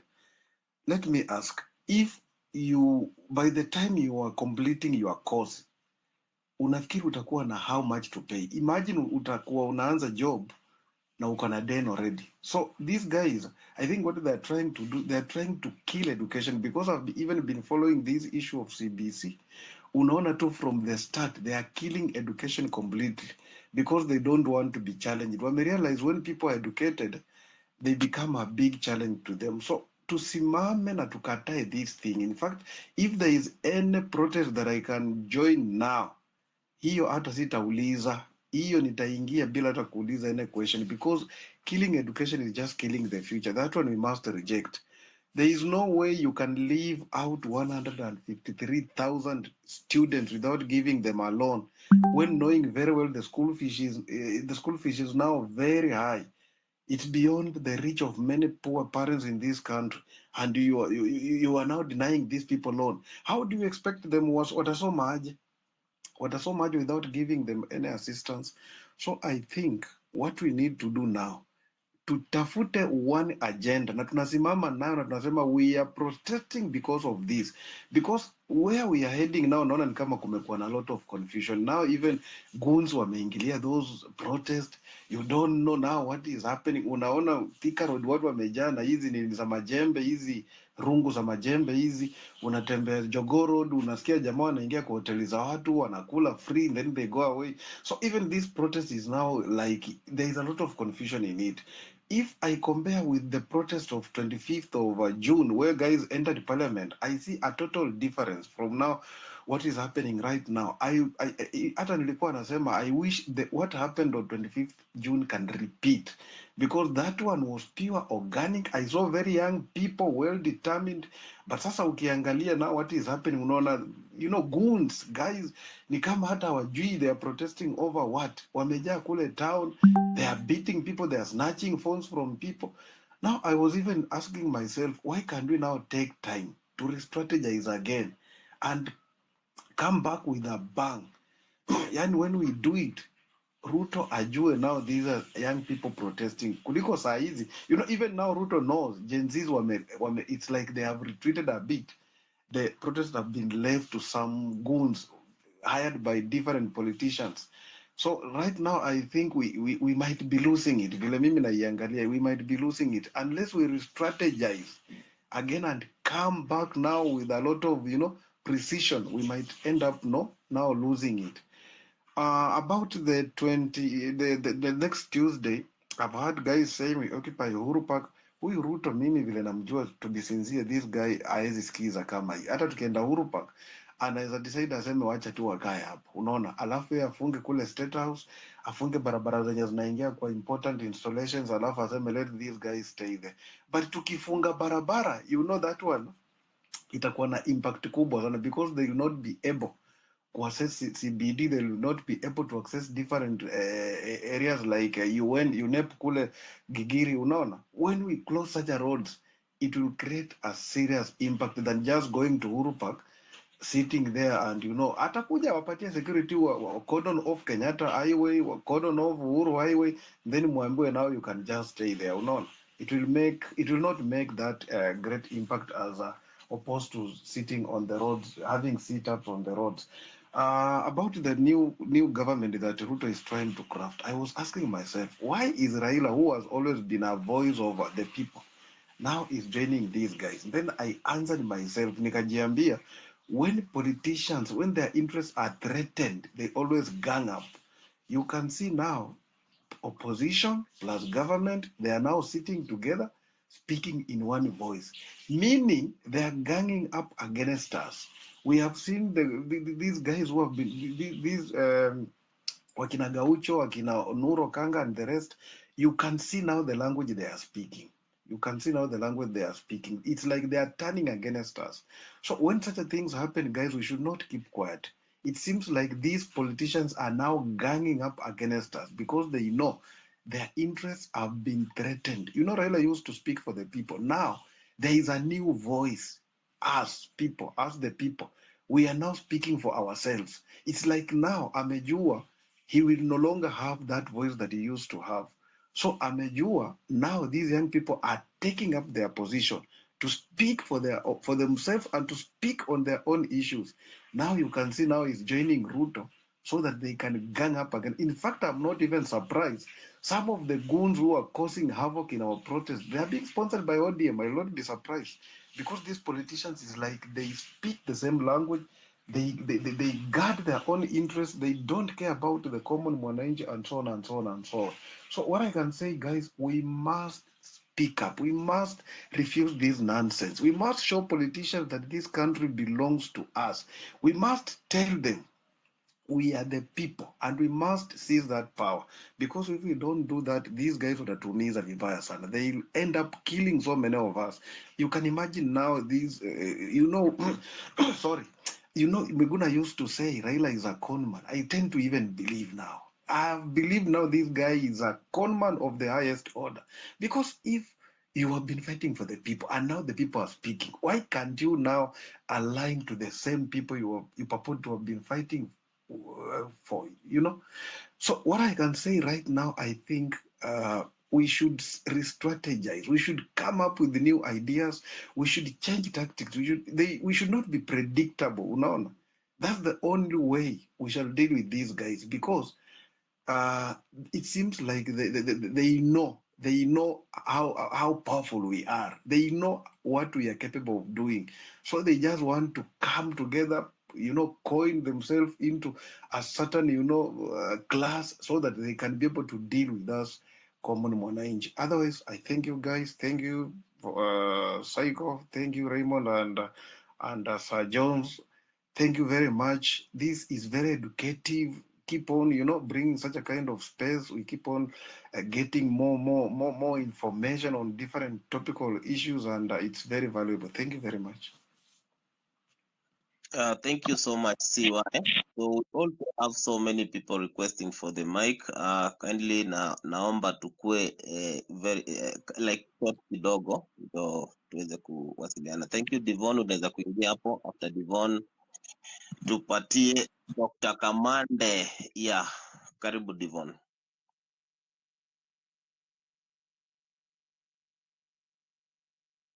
So I don't know if you guys can hear me clearly. Mnanisikia Raymond, can you hear me? Yes, tunakupata sasa, karibu. So I think a lot of people misread through my lines. So I'll repeat again. I think we have won, but what we have are smoking mirrors. That is actually one of the things that they're counting on. Like, I'll give you an example. According to our constitution, the Finance Bill 2024 is now law.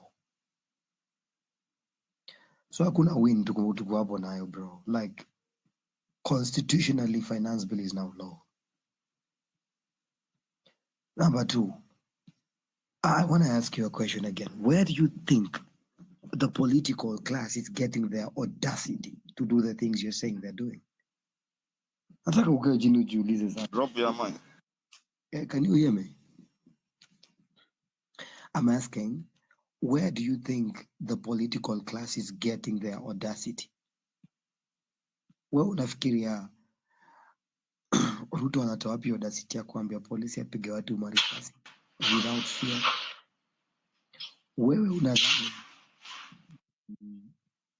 unadhani politicians wanatoa wapi hiyo audacity?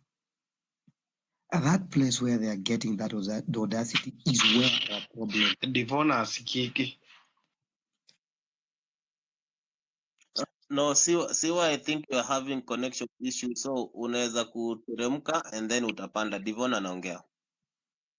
Okay, so you can drop my mic. I've finished. Okay. I'm really sorry about that. So my question is, where do you think they are getting their audacity? And that is where my submission was based on. My point was that where they are getting audacity is where our problem is. That is the source. Do you understand? So when we when we sort out that problem, then we are okay. That is one. And then two, I said, and I repeat again, tuelewe rights zetu, tuelewe roles zetu as citizens. And I think Unga Revolution really put it out clearly. And I'm not even going to repeat it again. If you listen to what he said, it is exactly what I was trying to say, but he put it in a better word, in a better wording. Now, let me say this, Raymond, because I want to take exactly 2 minutes. Marching to State House is a bad idea. Trust me, it is. It is a bad idea. Why? Because one, when we get Rigathi Gachagua is even worse than Ruto. Why? Because he's already talking about tribal politics. Even as we speak, he's still campaigning for Mount Kenya, Mount Kenya. He's not talking about Kenya. He's even worse. You get it? What we want consequence. And I repeat again, we want consequence.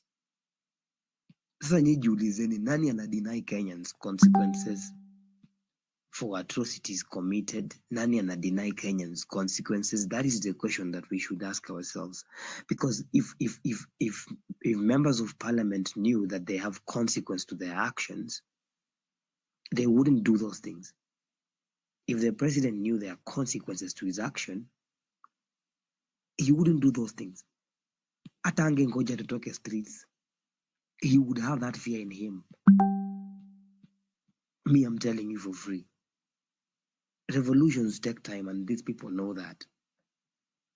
By the time we stage another revolution, it's 20 years. Our last revolution, ilikuwa almost 2000 and something. We got 202. Me, I'm telling you, bruh. Revolutions, they take time before they happen. So the next person we have will be rotten again because anajua hakuna consequence. And again, it will be a cycle. That is why Africa is not moving on. Kwani how many revolutions have we seen in Africa?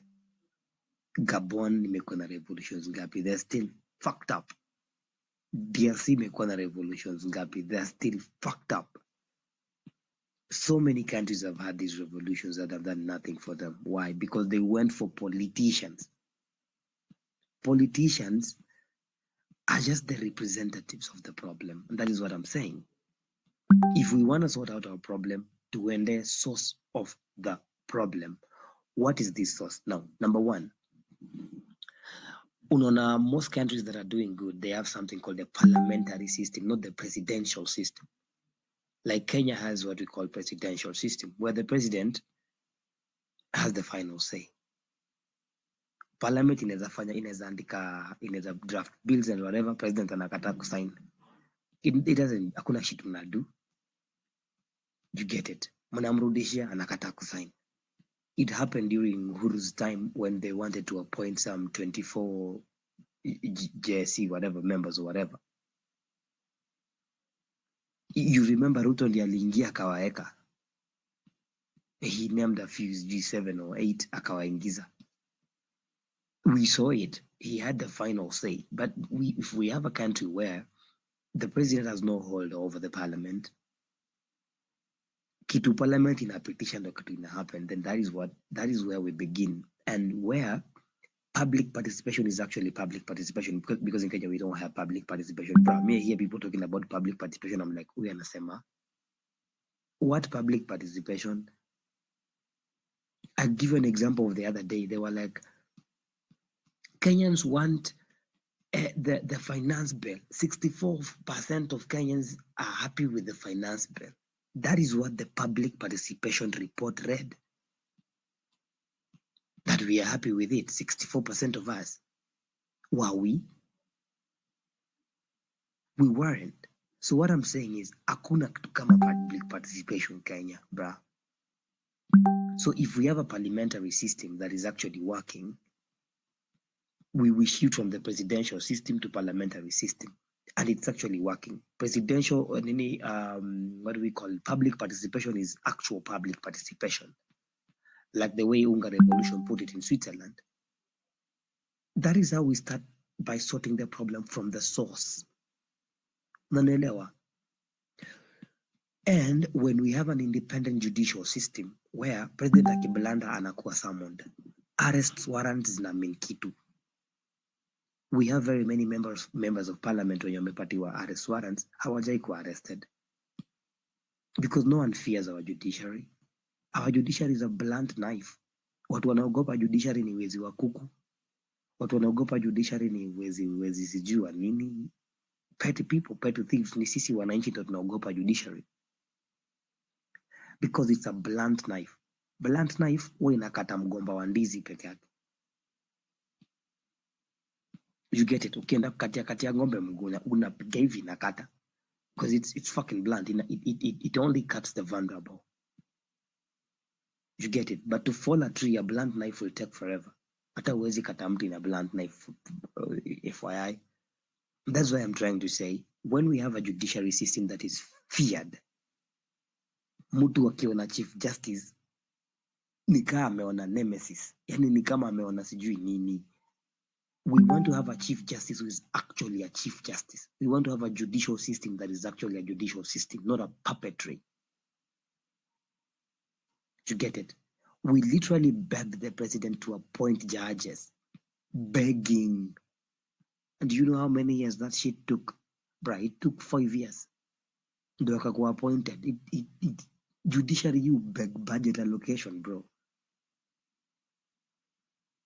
That's what I'm saying. We need a very serious discussion here. Mwachane na hii political class. Political class will be replaced by another political class, which will be replaced by another political class, which will do the same shit.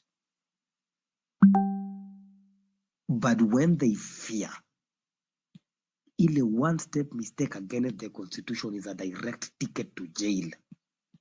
Bro, you don't know what type of shit. Unajua watu wangapi wapo vitu natakaga kuiba? And then we remember nikiiba watoi wangu je. Nitaenda jela then. Do you know how many people boss wako anakuba unasikia umnyonge, but unaogopa judiciary? Politicians now hawaogopi.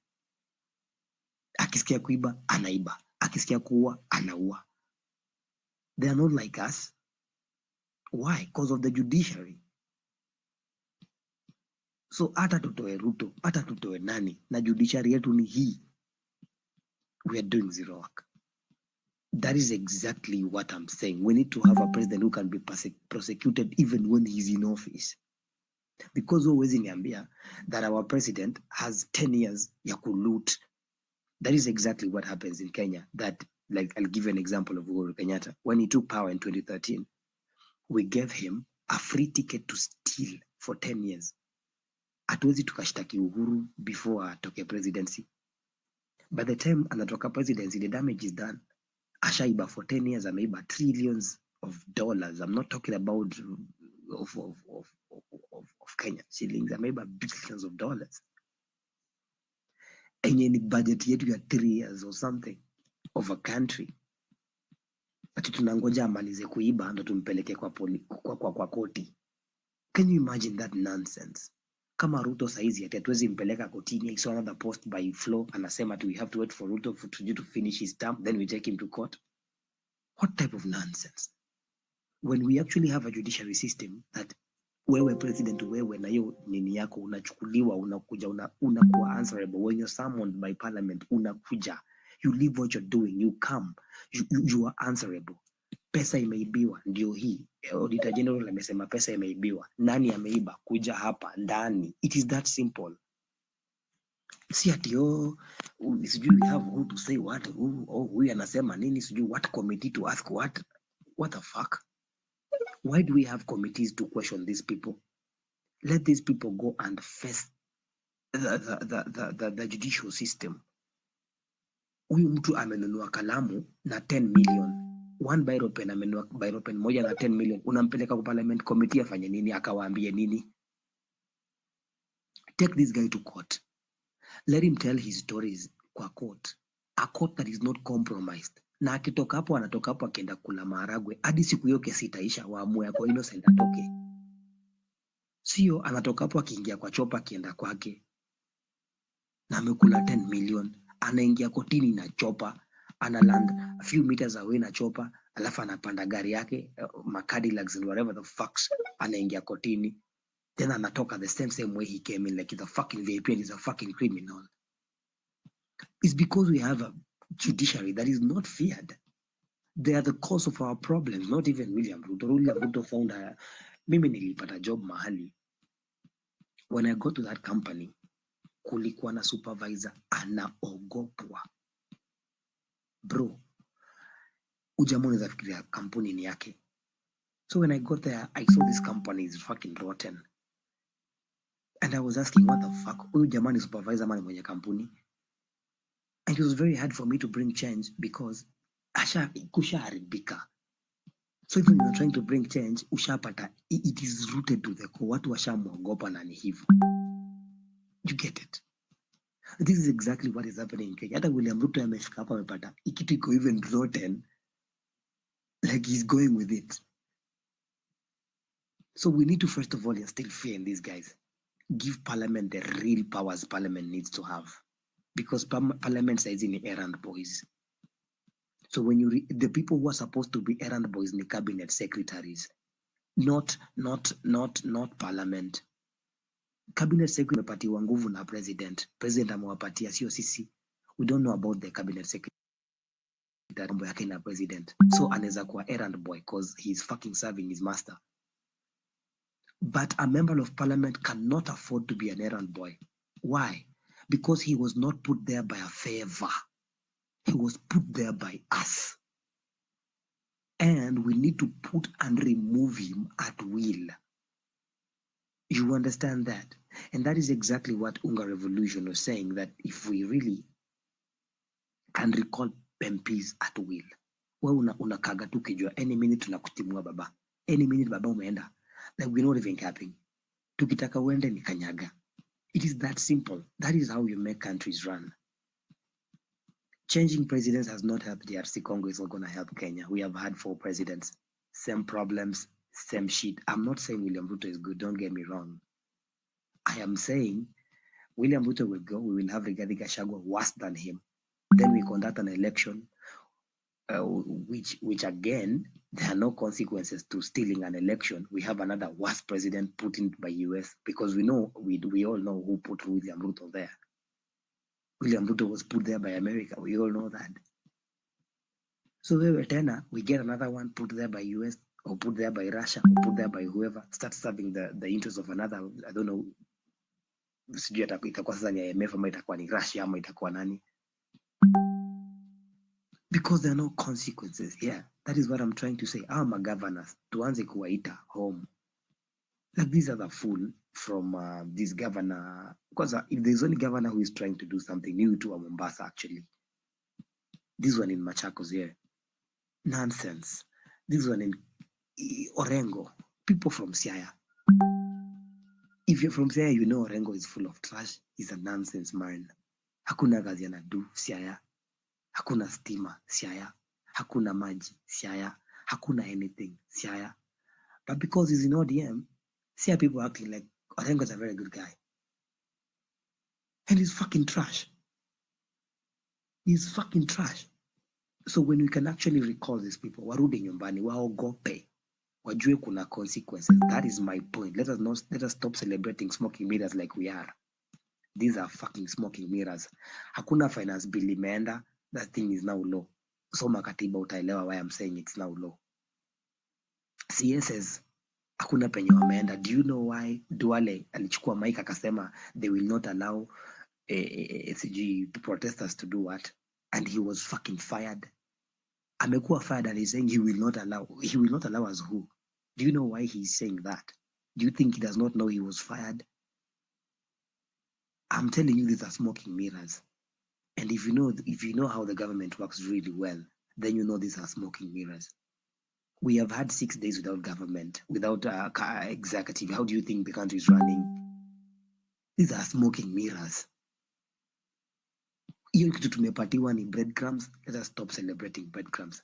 What they're doing what we call political circus. And we are falling for it.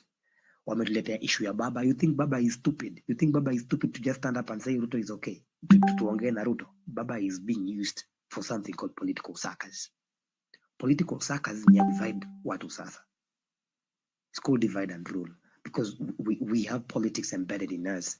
Now when now Raila stands up and picks a different side, now other people who love Raila will follow Raila, obviously. And then we have this political issue going on. Now we are talking about Raila Odinga. We are no longer talking about I don't know, Ruto must go, I don't know what. And then they pick another political thing. Utasikia sijui nani hapa hivyo amesema nini anataka kujiuzulu. Then we talk about it. We now start forgetting our main, political circus is a tactic. And that is what they are doing right now. Me, if I hear someone talking about Raila Odinga, I'm like, what are you even saying? We shouldn't even be mentioning Raila Odinga right now. He's not our concern. Whatever he decides, whatever he wants to do, it is his constitutional right. Let him do whatever he wants to do. It does not concern us. We do our shit. Let them do their shit. If we really don't care about politics and politicians, then let us not care about Raila Odinga, what he has chosen, what I don't know Sifuna is saying. Let us do our shit. Let us maintain our focus. Sasa mlitaka Raila to support ndo nini happen. We never needed his support in the first place. Why are we complaining? So let us really know what we want. That's why I started by saying we don't know what we want. Kuna wengine wanakuja wanasema we want NHIF, and then what? So we have an NHIF that is working. Alafu kukibiwa, what happens? What we really need is deep-rooted change. And it does not even start by what you guys think it starts with. I'm just saying the plain truth. If you disagree with me, it's okay with that. But thank you very much for this opportunity, guys. I'm really thankful. Mi nataka kwenda mahali. I'll be dropping and I'll be listening, but kuongea will be really difficult from now on. Thank you, guys. For those new followers that have followed me, I'm very annoying. I'm really sorry. I'll follow you back, but trust me, you'll get annoyed by my twists. But thank you for following me, guys. Okay, so thank you so much, Devon. So first of all, guys, tuko na hiyo support number hapo juu. Before I give it to Dr. Kamande, so we have that support number iko hapo juu. You can just send pesa ya data hapo. It is not pesa mingi. It is 0746 359 644 iko hapo juu. So once unatuma hapo, itakuletea jina ya host, itakuwa kuletea jina ya host. So make sure you follow the host. Yes, you follow the double co-host and you also follow all the speakers. So tulisema pia the kesho ama kesho kutwa the next person will be hosting, and then sisi wote pia tutakuwa tuna join hapo. And then so hapo juu pia tuko na group ya WhatsApp. You can join that group ya WhatsApp. Hapo iko na already like 1,000 people. So you can just join. So once you join, unaweza kuni DM pale with your number so that I can accept that request, because pia tuko na request mingi. Tunahitaji watu pia wako na ideas mingi pale kwa group. So that is why naweza kuhitaji you DM me with your number so that I can add you easily. So thank you. So we give it to Dr. Kamande. After Dr. Kamande, Joseph, kama kuna mtu anahitaji kuongea, you can just raise your hand and then tutakuwa tunakupatia hiyo chance. Ting karibu, Mwenda karibu, Malia karibu, Papa karibu. Khalid, welcome. Makolabo, umekaribishwa. Yeah, you are the new speakers in town, in the room. Karibuni sana. Tuendelee. Okay, asante sana. For my point, nitasema hivi. Once umepata mic, use less time so that if we react on the point you are giving us, we'll be able to react on it. But ukichukua more than 5 minutes, inafanya most of the speakers here hawezi react ama ku support your point. For me, I'll talk of 2 things. I'm very happy to hear that now people are realizing the problem we have. Tukifuatilia kuhusu hiyo Devon venye amesema na the first time venye alikuwa ameongea, he has changed the mind. Cause he have come to realize that the discussion we are having here is to enlighten our brain and come up with a realization that sisi wenyewe ndio tutakomboa hii Kenya.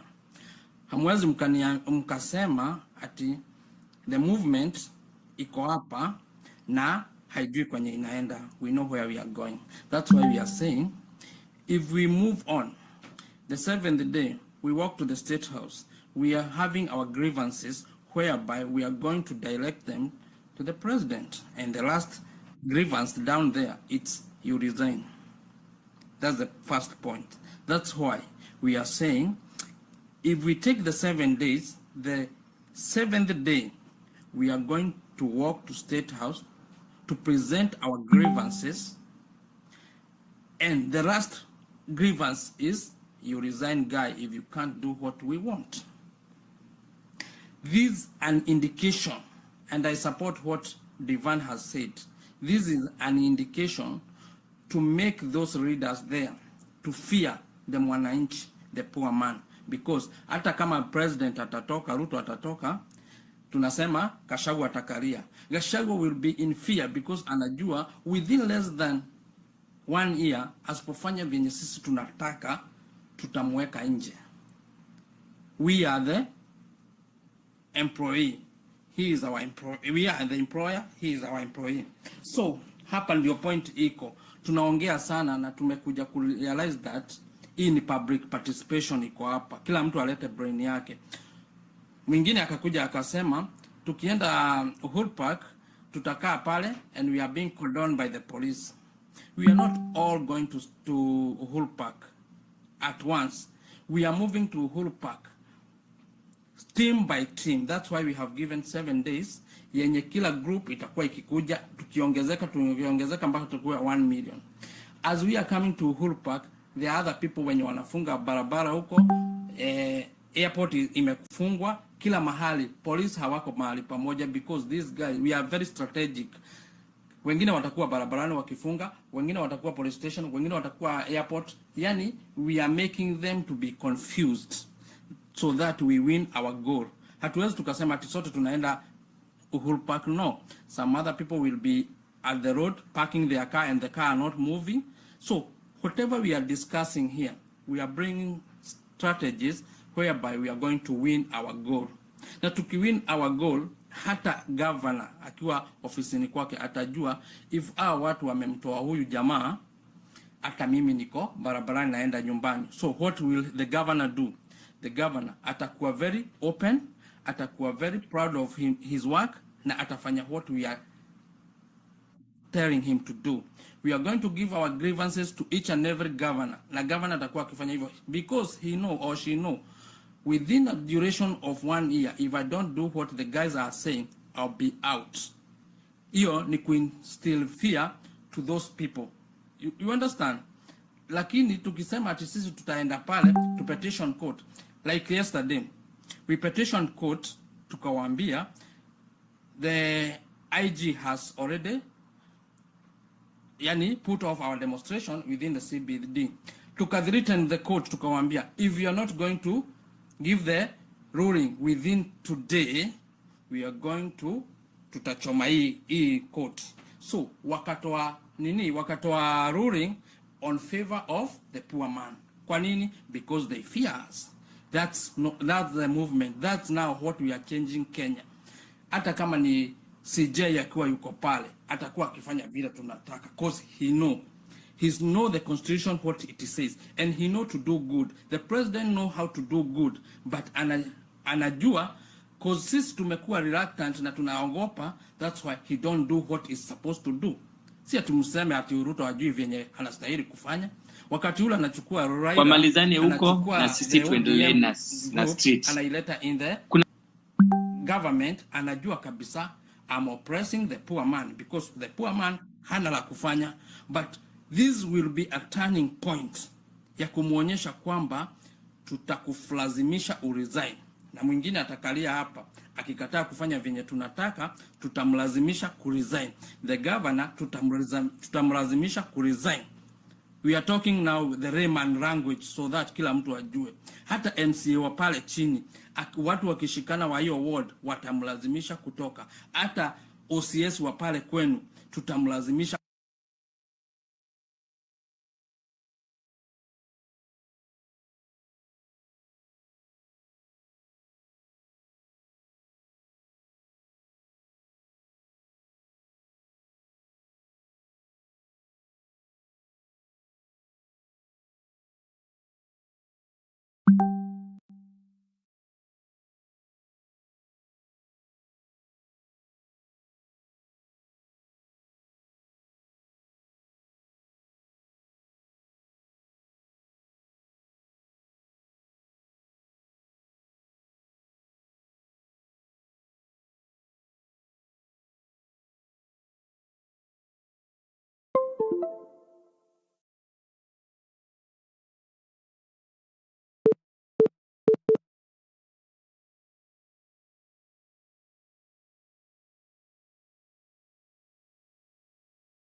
You people, you have some evidence to support your topic of today, that ODM is the one that is sponsoring goons all over.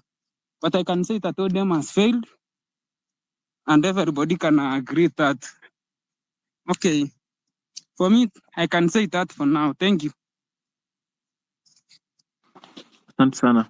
Ukishaongea una drop tu ceremoniously or unceremoniously, whatever that is. Nataka kwenda kwa Kennedy. Kennedy, umeinua mkono for long. Okay, thank you Ayo and KOT. Yangu ni machache tu. Let us tusipake punda rangi. Let us just say the truth. The fact that imefika wakati we have to unite ourselves as Kenyans. And this thing I even said yesterday. Politicians are not happy that we are together as Kenyans. That is why they usually try to make sure that they come with this mambo ya tribe. Mimi natoka kwa hii tribe, hii ndio stronghold yangu. Usually they don't want to citizens to be together. Immediately citizens will come together, and that is what we are fighting for now. Politicians will not be happy. And that's why they are trying now to hang together so that they can fight us.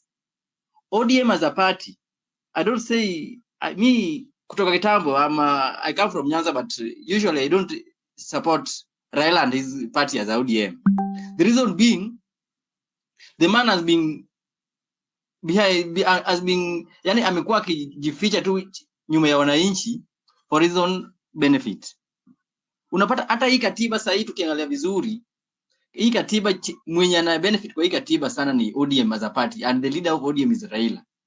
Because utaangalia kila governor lazima apatiane pesa kwa party. Kila MP, kila nini, MCA nini, na ukiangalia namba ya ODM as a party wako nayo ni kubwa. Meaning jamaa anatengeneza pesa vizuri kwa hii chama. Anatengeneza pesa sana kwa hii katiba ya 2010. So hapo ndio unapata anatumia hii akiana wananchi wanataka kujua ukweli of what they have been doing, they can't allow that. Sasa hapo ndio anataka ajoin na serikali so that they can fight the citizens. Another thing, we must check on the alternative. Tusikuwe na strategy moja. Tulitumia strategy ya streets CBD tukafaulu ku drop finance bill. we have to look on other alternatives, because watu sikudili nao sahi wanataka kukua pamoja as politicians. They will be against us. They will be fighting us. What are the alternatives we have? We are going to, what other alternatives we are going to use to fight these people so that we can prosper with this journey? I know it is not an easy thing. It can even take time, but let us just be together. Tusi lose hope. Tukue tu pamoja, and tukita labda kama mtu tuko na maandamano tuseme hata kama ni JKA vile one of the speakers have said, let us come out as a country, because these people are now they are using the method of divide and rule. Kuna wenye wanalipwa tu waseme tu ati hiyo mazungumzo iko sawa.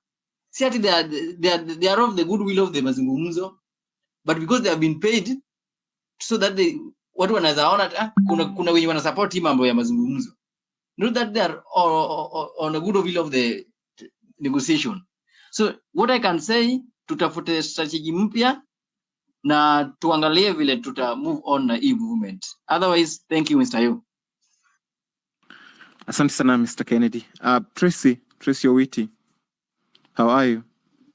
I'm fine, thank you. Thanks for the opportunity. You're welcome. Go ahead. Yeah, so I have a lot of submissions today. I'm really happy about the fact that we're still united despite the challenges that you're currently facing. Like someone has said, the divide and rule that the ruling class, the politicians are currently using to ensure that we remain divided, because I'm pretty sure those who believe that whatever Raila says is what it should be are obviously going to leave the revolution and go with him to support Ruto. And that's really unfortunate, because it means that they don't have a stand as adults. So it's sad, but nonetheless, we have to soldier on because we know what we want. We are tribeless, we are partyless, and we are leaderless, and we know what we want, and it's good governance. And we're doing this for us and for our future. The time is now or now. That's it. So Ruto must go, and I hope we still keep on pushing. Another thing, I would like to talk about the fact that there are rumors. I've seen KOT has posted that Akina Joho are going to be appointed as CSS today. And I think we shouldn't allow this government to recycle politicians or just maybe leaders, those who've been found or not necessarily found guilty, but those who've been accused, because where there's smoke, there's fire. Those who've been allegedly found with graft cases shouldn't be holding offices. We shouldn't allow that. People like Mbadi, people like Joho, those are people who should not be anywhere near leadership or even near CS positions. CSS should be, like we said, people with merit, competent people. Mbadi is not even competent. Joho is not even competent. We don't need such people in leadership. And CSS should be, I believe they should be, even though they're being appointed by the president, I believe they should be able to work to serve us, the people, not serve the president, not work, do whatever the president wants. So people like Mbadi, politicians basically shouldn't be holding CS positions. So I hope we, as today, should the president mention people like Mbadi there, I hope it's part of the reason as to why we will be on the streets on Tuesday. Another thing, someone talked about the Vision 2030. And Vision 2030, even though it was a good plan, it's dead. I mean, nobody ever talks about Vision 2030. Vision 2030, it was supposed to allow us to be like the best. It was supposed to allow us to be a prosperous country, but because of corruption, how are we even going to prosper as a country? How are we going to prosper? the rich are going to just keep on being rich while the poor are still going to suffer. So this is still the time, like I've said, and like we've been doing. I hope we reclaim this country and take it from the politicians who are just power hungry and who just want to enrich themselves. Yeah. Now the last thing, I'm sorry if I'm taking a lot of time, but the last thing, let's talk about county governments. County governments, we know that there's a lot of corruption going on in county governments. There's a lot of embezzlement of funds. Case in point, the governor, the Isiolo governor, who just used 1 million to buy a crate of soda, and 54 million for other payments. Other payments, one thing I know is any payment, even if it's a shilling, you have to say where that shilling went to. And yet this man just wrote there 44 million other payments. What are other payments? So what we should really want is the EACC to take action against county governments. Most of them, when they're found guilty, for instance, Obado was found guilty, and then they came to an agreement with EACC to that some of his assets would be taken. But he belongs to jail. He doesn't actually belong with us out here. We are not committing crimes. Obado committed a crime, and he should be in jail, and the assets should also be recovered. We don't need that. The assets are being recovered, and he's still enjoying the ones that they may perhaps EACC did not manage to find out. No, he belongs to jail. So the fact that EACC is also coming to such agreements is also taking us back, because they know that someone like they'll take maybe half and they'll leave me with half to enjoy. I'll just come to an agreement with them. These people belong to jail, and everything, maybe the only thing they should be left with is the land they inherited from their ancestors. Otherwise, people like Obado belong to jail, and we shouldn't be allowing EACC to just come to such agreements, because it promotes it's what's promoting corruption and embezzlement of funds. Otherwise, Ruto must go, and we should keep on soldiering on. Thank you so much.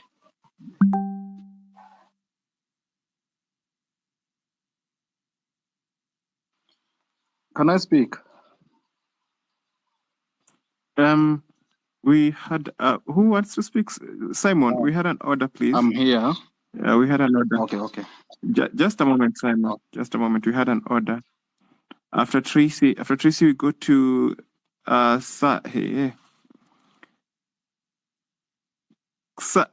Miss Juksomeo Jina. Wewe mwenye uko na nini kwa CW kwa whatever for DP, please speak. Yes, thank you for the Auta ni opportunity. stress. Ruto ni stress na unani stress na jina yako pia. Surely. I apologize. Speak to us. Go ahead. That was on a light note. No worries. Thank you so much for this opportunity. First off, I'd like to send off condolences for those who've bereaved, those in the hospital, Poleni. For me, I'm going to come from a personal perspective. Number one, I'll first talk about Ruto, how he affected, let's say, my family in 1992. We were going up country, going to visit mom's side of the family, and we left my father on the father's side of the family. On return to go towards my father's side of the family, we got attacked because there were clashes happening that were political. And for me, that was staring at death. We were like very young with a sibling of mine.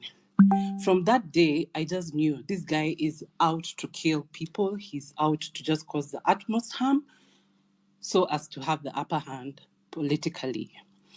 Number two, because of those traumas that were previously suffered in previous years, a lot of us, I'm a millennial, I have nieces and nephews that are Gen Zs, and a lot of us right now in the family circle, we are fighting traumas with our parents, with our older aunties and uncles, because for them, they are telling us, why are you still wasting time trying to fight for whatever you're trying to fight for? Finance bill is done. cabinet secretaries are gone. For you now, you just need to go on with your life. And for me, I find that so, it really dismantles you as an individual to see the kind of strength that you have. And for many of us who are trying to fight for the best Kenya, we are faced with people who cannot see beyond the picture. So we are fighting each and every day, and it can be a very hard thing, mental drain, physical drain. And a lot of the time, you always have to just sit down at the end of the day and ask so many questions like, why? Why is it we always have to fight all these things with even the people that you love the most?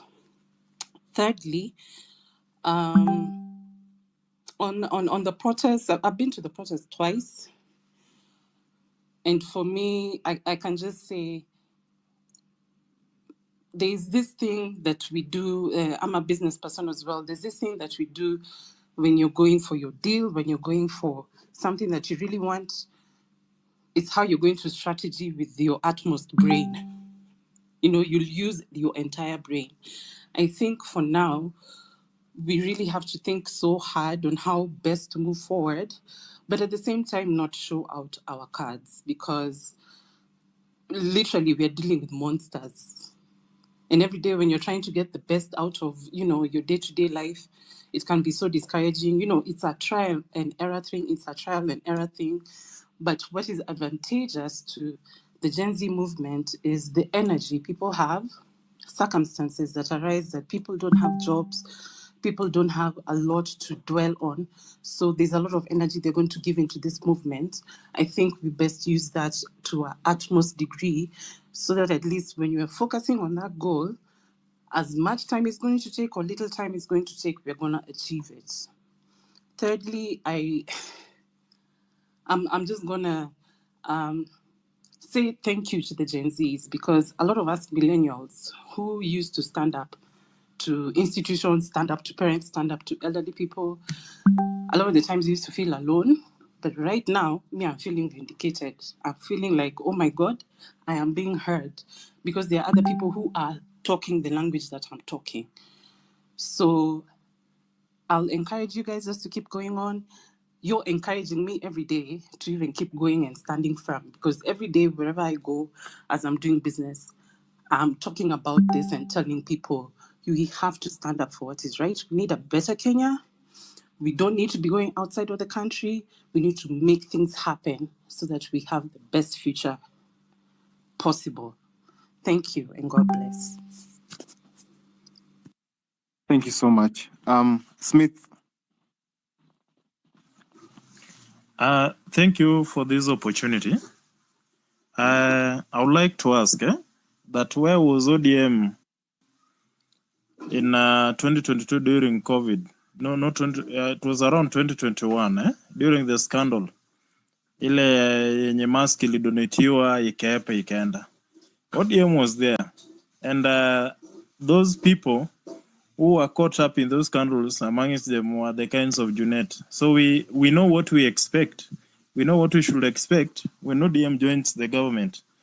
So how quick are we to forget about that kind of scenario, that we were in a medical crisis and we needed the opposition that had always remained vocal when they were oppressed.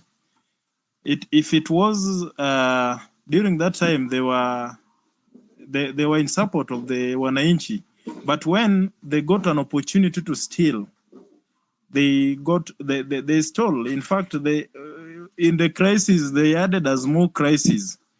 We were expecting that even the state could help those who are in coming from poor background during the lockdowns, so that at least watu wangepata chakula ya kukula. But what happened? The ODM guys were already the ones who are fighting to eat whatever was meant for the citizens, so that we could continue languishing in poverty na tuzidi kuumia. How quick are we to forget those kind of scenarios? How quick do we forget that it is this same ODM that in the year 2022 during elections, in order to get Governor Wanga into office, the same guys are the ones who sponsored they called out the General Service Unit, the GSU, to beat up people in Homa Bay Town. Homa Bay Town was inhabitable. You couldn't walk in the streets because Governor Wanga was to be put into that seat. You see? So these are the things we now have to expect, that being that we say that Homa Bay County is a stronghold, is one of the strongholds of ODM. You remember very well that the natives there were being beaten up mercilessly by the General Service Unit. And the returning officer alifichwa, alienda wakapotea na returning officer. You see? So how quick do we forget? How quick are we to forget this kind of scenarios zenye zilifanyika, that we know what ODM is? Unaona? So who are we to expect much from the ODM when we know how they move or what they do? Now, how quick are we to forget that Musando died? And Musando, before his death, alisema kwa national television that there is nothing like kuiba kura. Unaona? And it will be, and the ODM guys went on to announce that 10 million strong, eh? And thereafter, after Musando was killed, the ODM remained vocal to say that there must be justice. The killers of Musando must be found and brought to the book. Justice must be found. But what about after they got into bed with the government? They forgot the things that they were saying that they needed to have been accomplished. So there are people who will speak. They say that if it's against them, if it works against them, then it's wrong. But if it works for them, it's right. So somebody also once said that everybody is a thief until they find out. Everybody, unaweza pata kama like these ODM guys, they claim that others are stealing. But once they get an opportunity, it's when now you realize that these guys are better expert in theft of public resources than any other person else. So how quick are we to forget that these are the same guys who were there when these things were being stolen? Now, from the counties that they've been serving, who are we to forget that these are the same guys who are part of the problems that we are fighting to ensure that we establish? So what comes into my mind when I realize that this is the same ODM that right now, when now they are getting now into bed now, may realize the government we are fighting, it's because they have stolen the resources.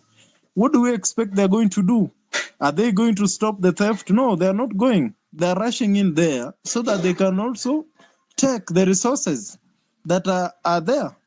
You remember the government of ODM during the campaigns of 2022, how were they treating the others? And that is where William took advantage. You see, they were talking like the kinds of how Junet was talking. Hata akiona hawa nani imekuwa at least. Who is it that will forget how the kinds of these other ODM guys were talking to people, to guys, how they were addressing people so arrogantly. In fact, you remember that during the time that ODM were in bed with the government, during 2022, we had people being found in Yala. So what do we expect from these other guys, from these guys? It was in their time that they were in bed with the government that people were disappearing. Unaona? Watu walikuwa wanapotea Yala. So these are the same guys. So they're in the same government. Unaona? We as youths, we are advocating for change. We are advocating for a better country. Yet we are putting our hopes and prayers upon those guys that they do these things better than the people we claim should live. So it's like they're calling up. In fact, they must have joined the student. Ruto was a student. Now he's joining, the master is coming to join him. Unaona? Now, what kind of life do we expect? What kind of a better country do we expect? Raila have always, and the ODM have always flourished, and they have grown due to the situation of people in Kenya. People are claiming that, why is it that Siaya is not that much developed? Yet Raila claims that he can do much development. And that is why you realize that resources in Siaya County are disappearing. Unaona? Where are they going? to it has been made like Siaya County is now like family resources being taken into the pockets of the guys related to Raila Odinga, and the ODM guys are looting Siaya County. The same is happening in Homa Bay County.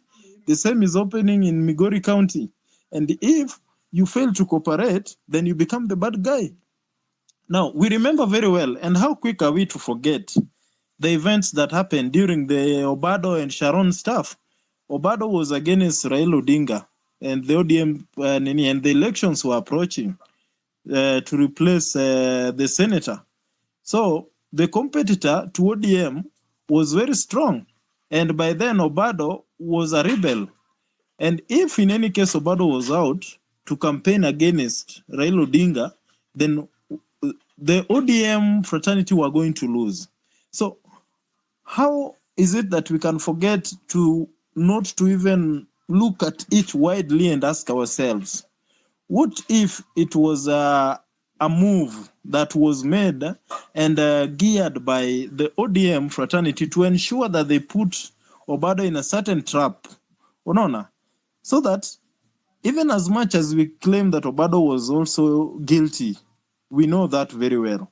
But let us not forget the side of the ODM, that ODM were the people, were the greatest beneficiary in that scandal, whereby Obado was held in remand until the campaigns and elections were complete, were done. You remember that? Eh? That is what happened. So how quick are we to forget the scenarios around all that? So we as the youth that have been growing up, knowing how all these things are being orchestrated and they are happening, and at this time that now the ODM that we know are in bed with the government, they're the people who uses this government to do the evil. But then we cannot forget that Otieno Kajwang the late passed on at the time when we expected Raila Odinga to retire and go home. You remember that? How quick are we to forget that at the time that the late Gerald Otieno Kajwang passed on, Kenyans expected Raila Odinga to retire because he had said in election before 2017, I think it was in around 2013, in the election of 2013, that he said that he had only one bullet, and after that bullet he was not expected to have another, and somebody else could take up after that. So around 2017, between 2017 and 2013. So at that time we expected Raila, after that election, yeye angeretire and could have gone home honorably. But what happened? Let us not forget, guys, Kenyans, that after that, Gerald Otieno Kajwang was a Luo who was most loved after Raila Odinga, and was loved and known in the entire country, and by all Kenyans. Gerald Otieno Kajwang was loved and was expected could be somebody who could take up that mantle after Raila Odinga. And then what happened later on? Raila Odinga came back politically. Who was the beneficiary was Raila Odinga. What was his comeback? That I've lost my friends. I've lost my friend, and he was killed, and I must come back now and do what? And lead to solve this issue. And due to the anger, unaona? So who was the beneficiary of all these things? We need to wake up and ask ourselves questions, because it is said that in politics, if a politician stands to say this, he means the other thing else. You see? So let us widen on how we look at these things. Now, my suggestion going forward, we know quite well that there are people who are coming up after us. These are people in high school and in primary school. As far as, or as much as we are fighting this battle, so that we can see that these, the 90s, these politicians who have been there for all these years, and they're the people who are benefiting out of our ignorance and poverty. Unaona? Yesterday evening, after KOT, after having a conversation in the evening, I went for a walk. and I asked a few guys, I'm in Eldoret actually, and I asked a few guys, my Kale friends, and asked them that why do you really go to the ballot to vote? And most of them were just saying it's because it's their democratic right to vote. Is it really that's why we usually go to vote? And that is why people will vote in their uncles, even when they know that their uncles won't do anything to them, won't serve them anything. And that is why people will just vote their friends without anything, without having any reason to serve. So we need now to carry out an education to make people understand that it is in this ballot, and for the reason, and it is in that ballot that we have the free education we are trying to advocate for. That it is in that ballot that we have got the good medical services. That it is in that ballot that we get rid of fake fertilizers. That it is in that ballot that we get good governance. You see, that it is in that ballot that we can drive this country forward and have good policies so that we don't have abductions in our country, so that we get rid of extrajudicial killings. It is in that ballot. That is the power of the vote. How can we make all these people understand this? That it is in that ballot that the cost of pads can really get to go down. How can we get these people to understand this? We need now to carry out a nationwide teaching and training. We have all come up to Metoka. We all went to high schools. Now we are alumni of various high schools. Why can't we get back, team up with all those who to the schools that we went back there? Then turudi huko kwa hizo mashule to organize even alumni meetings. We go back to those schools, we mentor those students from the universities that we have. Between an MCA and alumni who is in the University of Nairobi, JKUAT, KU, Moi, and any other institution all over the country. If you go back to your institution, have a conversation and a meeting with those students who will be listened to between the MC and you, automatically it will be you guys. It will be us, the youths. We, the youths, can have the mentoring. We have that power to mentor them more than even these other politicians.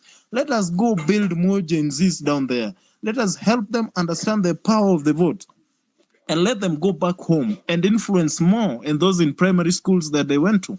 So if we carry out this one, then we shall have built more soldiers that even after our exit, those who will be coming behind us will have a long fight, so that this fight doesn't end with us, but we have mentored many other more soldiers. Now, let us also come up with a list of the places we want to occupy. Even if there are 45 places, even if there are 100 places, let us come up with a list of where we should and what reforms we need to be done. Once we have this list, let us now indicate even if Kamani, because these guys are also trying to follow up and know where we are going, and what we are doing. Now, if we have a list and say that today we are going to occupy 34, and we know that occupy 34 means JKIA.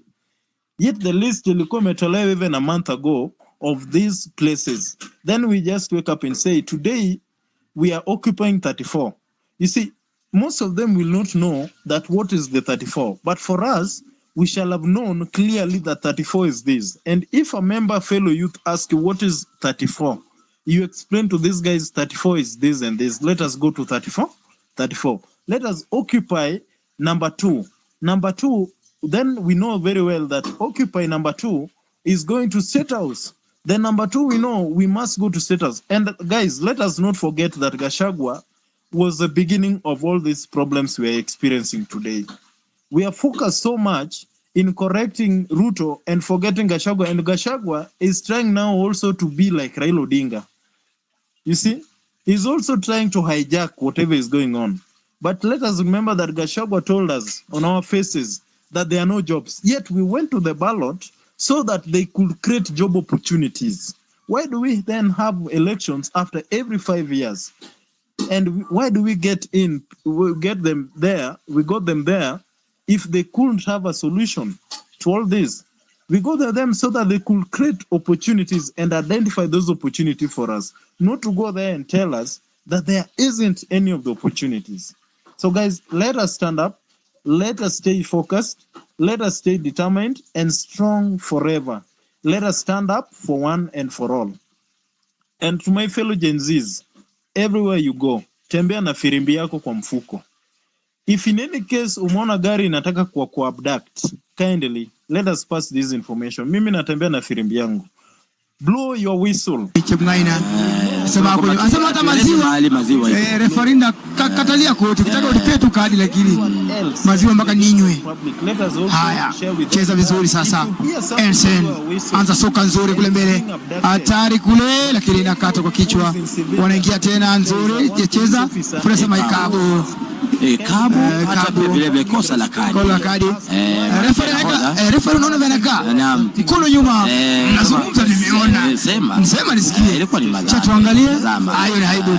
Nahodha huyo. Fellow soldiers, so that we don't let them get scared.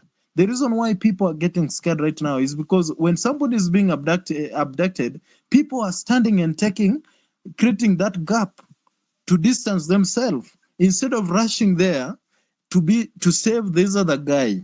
If we stand up for one, then we stand up for all. Then that is all my say for now. Thank you very much. Nambari 5, Innocent Omongo. Innocent Omongo. Innocent Omongo dhidi ya ukuta alafu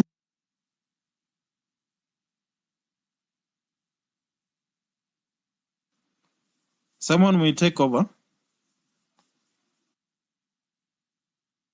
I think I'm audible. Hi guys. I'm Simon. I'm from Nakuru. So, watu wangu, like the first thing kwanza mimi nataka kuongelea, it's about this thing. We are denying like Ruto is our president. And we are here calling him Mr. President. See, like we can change that thing by the way. Like just call him Ruto ama Baba Shalin. Ama Baba June. Ama Bibia Rachel. Head injury, very bright referee. Hii ndio refu nataka kuwa refisha mechi yetu. Bila shaka. On point. Any head injury. Haina advantage. Asante sana referee. Kazi ngumu, kazi kuntu. Unajua pia yako nyumbani. Trump. And here in Kenya, like we have seen people being killed by police. Guys, who is the president wetu? You can't be leading us and killing us at the same time. And you can't be the father of the nation while like your children are being killed and uko pale kwa majirani tu, na si majirani, like people from other countries, they are not our neighbors by the way. Na uko pale kuambia venye like mwenye alifanya hivyo Trump ni kitu mbaya. So hakuna heshima tena kwa Ruto. Kwa bwana ya Resho. Watching Lisa versus Anson. Live at Alalewe Spokot County. Thanks so much, Tawi TV. All the best, Alison. From Longit. We are not getting Francis Longit. Santana Francis Longit. Anymore. Always top of Tawi TV watching live from Nakuru. My team, Kabarnet Boys, who are disqualified. Disappointment. Edward Tugen. Kingpin. But they are still. I am Mugine. Kazi Poa Kanka watching from Kenya Seed Company. Implemented Tanzania. Mamluka Tawe. Naitwa Ray Mwei. Sasa na kuna ndio wa Kenya Seed rafiki yangu sana. Rafiki yangu wa dhati. Dude, that guy didn't even have a flag. Mana sisi director ni wangu. Flag. Kiamu sana kwa siku moja kutoka Nairobi. Kwa pale gari ilikuwa na ajali. Kuna msongamano. Unaona tunamta glass wewe. Mwandishi unafanya hapa na nimekwama. Nini machungeni. Mfuko kitita kwa juice pia. Hizi moja. Ananiambia kula lita kadhaa. Ninyonya tu mpaka Kitale. Shika. Kitale. The owner of the dog. Tukigonga the owner of the dog, pia umbo tunagonga. Hakuna vitu vingine tofauti. Dori. Wamekuja maandamano. Nyang'anya kwa Arsenal kwa nini? Ikabu. yeye anaona vitu ambavyo anafaa aone. Caesar from Kitale, proud of you guys.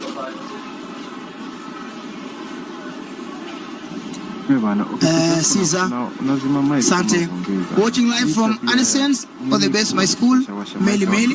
Sifa ya kabisa kwa Net Boys aitwa J. Emmanuel Cheriot pia anasema watching from Eldoret Rupa Mall. Sasa na watu wangu wa Rupa Mall. Kwa kuna gym walikuwa nimeanza kuenda. Kile shida kada yake kada ya gym. Kuna hoteli ya kifahari. Toka hapo pia unakula na nyama nusu kilo. Inakuwa badala kupunguza kilo unaongeza. Hapo unafanya ukienda gym, digestion inafanyika vizuri sana. Kwa hivyo mwili unapata nguvu hata zaidi. Haya, ikabu na pale miani sento za maji tukizaje. Kitu kinaletwa Dori na katana haya vizuri sana. Mtoto vizuri sana. But jua biashara yenye unaharibu. Vingine ndugu yangu unasikia vitu. Unatazama mechi tofauti. Tulikuwa unafanya like alileta tazama mechi mbili tofauti. Alileta ikabu rojo. Mchezaji bila shaka ni Innocent Omongo. Aigo kipaka nyaka na nitaendelea na Alvin Odori. Hatari kula kile. Like just no. Tunasema ikabu tena. Wakati wale kukumbusha tu baadhi ya matokeo leo hii upande wa wasichana. Nikipatana na wewe ni mtu wa kulipo na wewe ni polisi. Olimelil walipigwa mawili. I think those are the people bila shaka wakawatandika Ruto is not our president anymore. Alafu Itigo address Ruto as our president. Ita yeye bwana ya Recho mechi ambayo tulikuletea wale malaika na ala mbinguni anakuja Kenya ni jioni. Tutazamia pale anakuja asubuhi Kenya kunywa chai. Itigo mechi ambayo pia wanasema kwamba labda kuna mawili matatu lazima yatazungumziwa. Kuna kesi Girls lazima watakuwa wanapiga na Trinity. Naona mchezaji jeza mara 12 angalia basi kuembe ndugu yangu. Fias fit amekula akashiba. Alafu sasa hivi kule Western Region kuna semis ambazo zitakuwa zinapigwa, tunafuatilia kibabi dhidi ya Msimu, mechi kubwa zaidi. Bukembe dhidi ya Munyuki, mechi kubwa zaidi. Okay. Kuna uwezekano kwa hiyo mechi, kuna uwezekano timu za Kakamega zikutane finali ama timu za Bungoma zikutane finali. Ameweka Kakamega na Bungoma. Rachel amefika unajua Msingu amecheza na Bukembe. Let us go back to finali. Akina pigwa goalkeeper Dori support all over the time. Alvin Dori anakaa vizuri sana bila shaka. Haya, toka tena anaingia kwa vizuri. Think like it's a business wanafanya. Mwana Arsenal lakini inakatazwa pana Lisa. Wewe kule mbele sana kupiga shambulizi kule, anaingia kule Memusi kule. Anakosa goli Memusi. Kule Memusi atafunga gani? Sende Lokoe anasema kwamba King Manue unijua. Kwa vitu vya moja kwa moja. Hapo mimi naweza kumdau Memusi na. Kipa alikuwa amekuja moja kama ameinama. Alikuwa na chance ya kuinua tu mpira kidogo. Kudokoa hiyo nyasa kudokoa na apate bao. Tunaangalia Kisengere nyuma jinsi mambo yalivyokuwa. Tazama wanalochi kitu nzuri kwa moja. Kitu tembea akachoka pia vizuri. Kocha akakubali. Angalia tena. Angalia pale angeamua kuzunguka. Kuna kipa bado kwa sawa. Rectify this country na sio lolo. It's very good document, but the way we use using it, hiyo discussion ya cabinet imeniuma sana pia. Implement anything they want just to control us. Is a rich na nani? Kwani unaona mpira gani? All the youth, all the millennials, to greater heights. Tuko mwenye yenu anaitwa Lefty Pasi forever, and we know Kipkirui Koech Edmond coming is the problem. We can say okay, kuna mechi kadhaa Afrika Bometa WF jione. Bila shaka tutakuwa nafika huko kesho, tunapiga kambi huko kutoka asubuhi. But if we can say the way tunafanya hii election yetu tunaweka pamoja, hizo vitu inafanya wote, kila mtu kuwezi blame watu akisema ameibiwa na maybe hajaibiwa ama yeye mwenyewe ndiye ameuza kura yake. Unajua inakuwa difficult.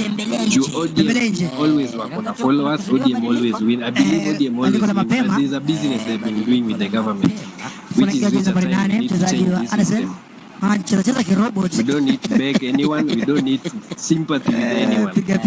I respect Raila. He brings umetokaje? Anaitwa Bruno. I respect him very much. He's my elder. I think he's my, baada ya sara ya goli moja kwa moja. He received live from Camilo in Nani, to the best team. But right now it's reach a time we need to tell him, what a chance. Baba, relax kidogo, wacha tutengeneze pale tutengeneze. Ukuweza mimi niko nyuma ya msingo my best. Lakini tukianza kufanya ati sasa anatumia mpaka sasa hii majenzi tumeanza kugawana, sijui kuna wale wanataka dialogue, kuna hiyo ni kutufix tu na watu tukiwakisha tufix watu weke kwa box moja tena ni shida tu, hatutakuwa na sisi ma youth ndio tutabaki tukiumia. Disqualification not good, but they should move on and prepare. A meeting space alisema after that he will know kama atafanya nini. Tujaona hizo vitu zote yenye tulimwambia afanye hajafanya. Wanajeshi wa Kenya wapewe sifa. Naam, wameleta wamefakia magaidi, kumbe ilikuwa tu ndugu yangu kasikitisha na mtandao. Jamani waoga ajabu. Leo inafaa ongea anaenda kuselect nani, maybe anaenda kuweka ODM kanisa uko kuokoka sana. Position kwa Kenya na wapigia na naimba wimbo na kuminya kwa street. Wanajerosa wanaanza kusherehekea. Inafaa change. Sambaya. Mwambie sasa hapa tumefika kiwango. Badilisha kila kitu na tena Lisa. Juu Kenya ni yetu sisi. Sasa sifuri kitu inaitwa Roger. Goalkeeper. Politicians they have already benefited for long. Lakini ndio atafunga. Ile height, kaangalia ile delivery bwana anamjua. Ndio anamwamini. Anakuwa target man na pia anacheza kama mpira anauguza hata baada ya shughuli. Tunaweza sema pia baadhi ya wale my money can even arrange on the road up to Nairobi and you guys pick it. Yuko chini from here to Nairobi. Or can you mupangane kama yuko chini anashika kichwa yake. A politician talking like that because he knows he's getting money for nowhere. Is enough. Mechi ambayo pia mwenzangu kama imekuwa na stoppage nyingi sana. Majeraha ama mechi ngumu. Arsenal wamekuja kuleta nguvu yao ya mwisho. Leo tunaenda kusimama kwa barabara highway zote, hakuna gari inaingia Nairobi. Tunaweza fanya hivyo. There's a certain year 19 something. Soma hii mtume baba yao Ololunga oye. It was a student. They bring a change to the Nigeria even though didn't take that much change, but at least why not as Kenyan? We can change it forever and make Africa look better because we are the pride of Africa right now. Anything we are doing, all the Africa, all the countries, all the world looking at us. That is what I can say for now. Thank you. Wakati unakuwa na kuachia shughuli niende Thank you so much. Kujinauru. Wewe. You've already spoken. Bila shaka dakika 26 mchezo. Sahil Sofuri Ansen Sofuri want to speak. Wakati ambapo mkufunzi anatupa na kumwaga mawaidha kwa mchezaji huyo Martin. Hello. I'm fine, thank you. Lolo. Kwa kwamba tuwajibike, tuwe makini hata zaidi. Bila shaka background is so shughuli nzima kupitia Tawi TV live kwenye Facebook na pia vile vile pale kwenye YouTube. Unapata shughuli moja kwa moja. I have a few points. Jumbe zako pia vile vile tunasoma tukipata nafasi. Number one, kuhakikisha tu mambo yako sawa sawa. Tuangalie hizi narratives zenye tunakontroliwa hapa hivi. Sasa hiyo wakianza kusema ati Sifuna anasema ICS Ruto akitoka then what? Nini then what? Maana hiyo they are trying to push us to the bad narrative. Wanaanza kutuambia maneno military will take over, then there will be anarchy or whatever there will be. All these guys who are content creators na watu wa nini, watu wa media na nini. If you are a digital creator, can you try to make a video ukionyeshana how systems work so that we can answer this question of then what? We want to push the narrative that actually Kenya can be a good place whereby systems are working. Unaenda shule, unasoma, hakuna hizo mafiza ujinga, hakuna mtu wa kimzazi anaenda kubeg politicians ndio anataka pesa. Hizo story wanalemewa pale. Ukifanya crime kama unaona kama ile video ya Kenya ilikuwa mzuri sana, ya polisi anaenda nyumbani anaenda sana huyo goalkeeper anaosha kwa mbele goal positioning yake ipo juu sana. Mosquito, you know, those kind of videos they show the reality of the situation. But now let's focus on now creating other videos which show how Kenya can be. Unaona? anapiga hapa milioni Ukijaribu kuuza fake fertilizer you end up in jail. Wewe na familia yako na nini na pesa haraka pale kuonyesha hizo videos. lakini amesakama These are things which are going on in developed countries. Katika uwanja Brian Kirui anasema kwamba ni mpira wa wanataka kumtax kama hizo countries zingine zenye ziko systems in our dakika 28 hii Tawi TV policies na nini zinafaa kuimplementiwa kama vile hizo systems zina hizo countries zingine. Narusha hapa shughuli wanaanza kuingiza mashambulizi huko namna gani kachezewa visivyo anasema matatu unaenda kazi unapanda nini alichezewa visivyo Ianochenga hapa na wakati huo pia anakwenda chini mchezaji na sisi bado wewe tu tutarudi kwa mfuko ndio kujilipia ni lakini wanaikabu sehemu nzuri sana huwezi compare hizi aliguswa namna gani ikabu wakati inaandaliwa na mimi nasoma tuonyeshe pia the other side which is a good side live from accountability and then there's another thing that I want to get you guys on to pay close attention. Kuna hii website ya Kenya government ya Office of the Auditor General. In this office kuna audit reports kutoka kule Kajiado. If you go into audit reports, you can go into financial audit reports, alafu hapo utaona za national government ziko divided into national government na kuna za county government. Kwa hii website utaona zile reports zenye zimekuwa zikitolewa, and these guys actually they have been doing some work.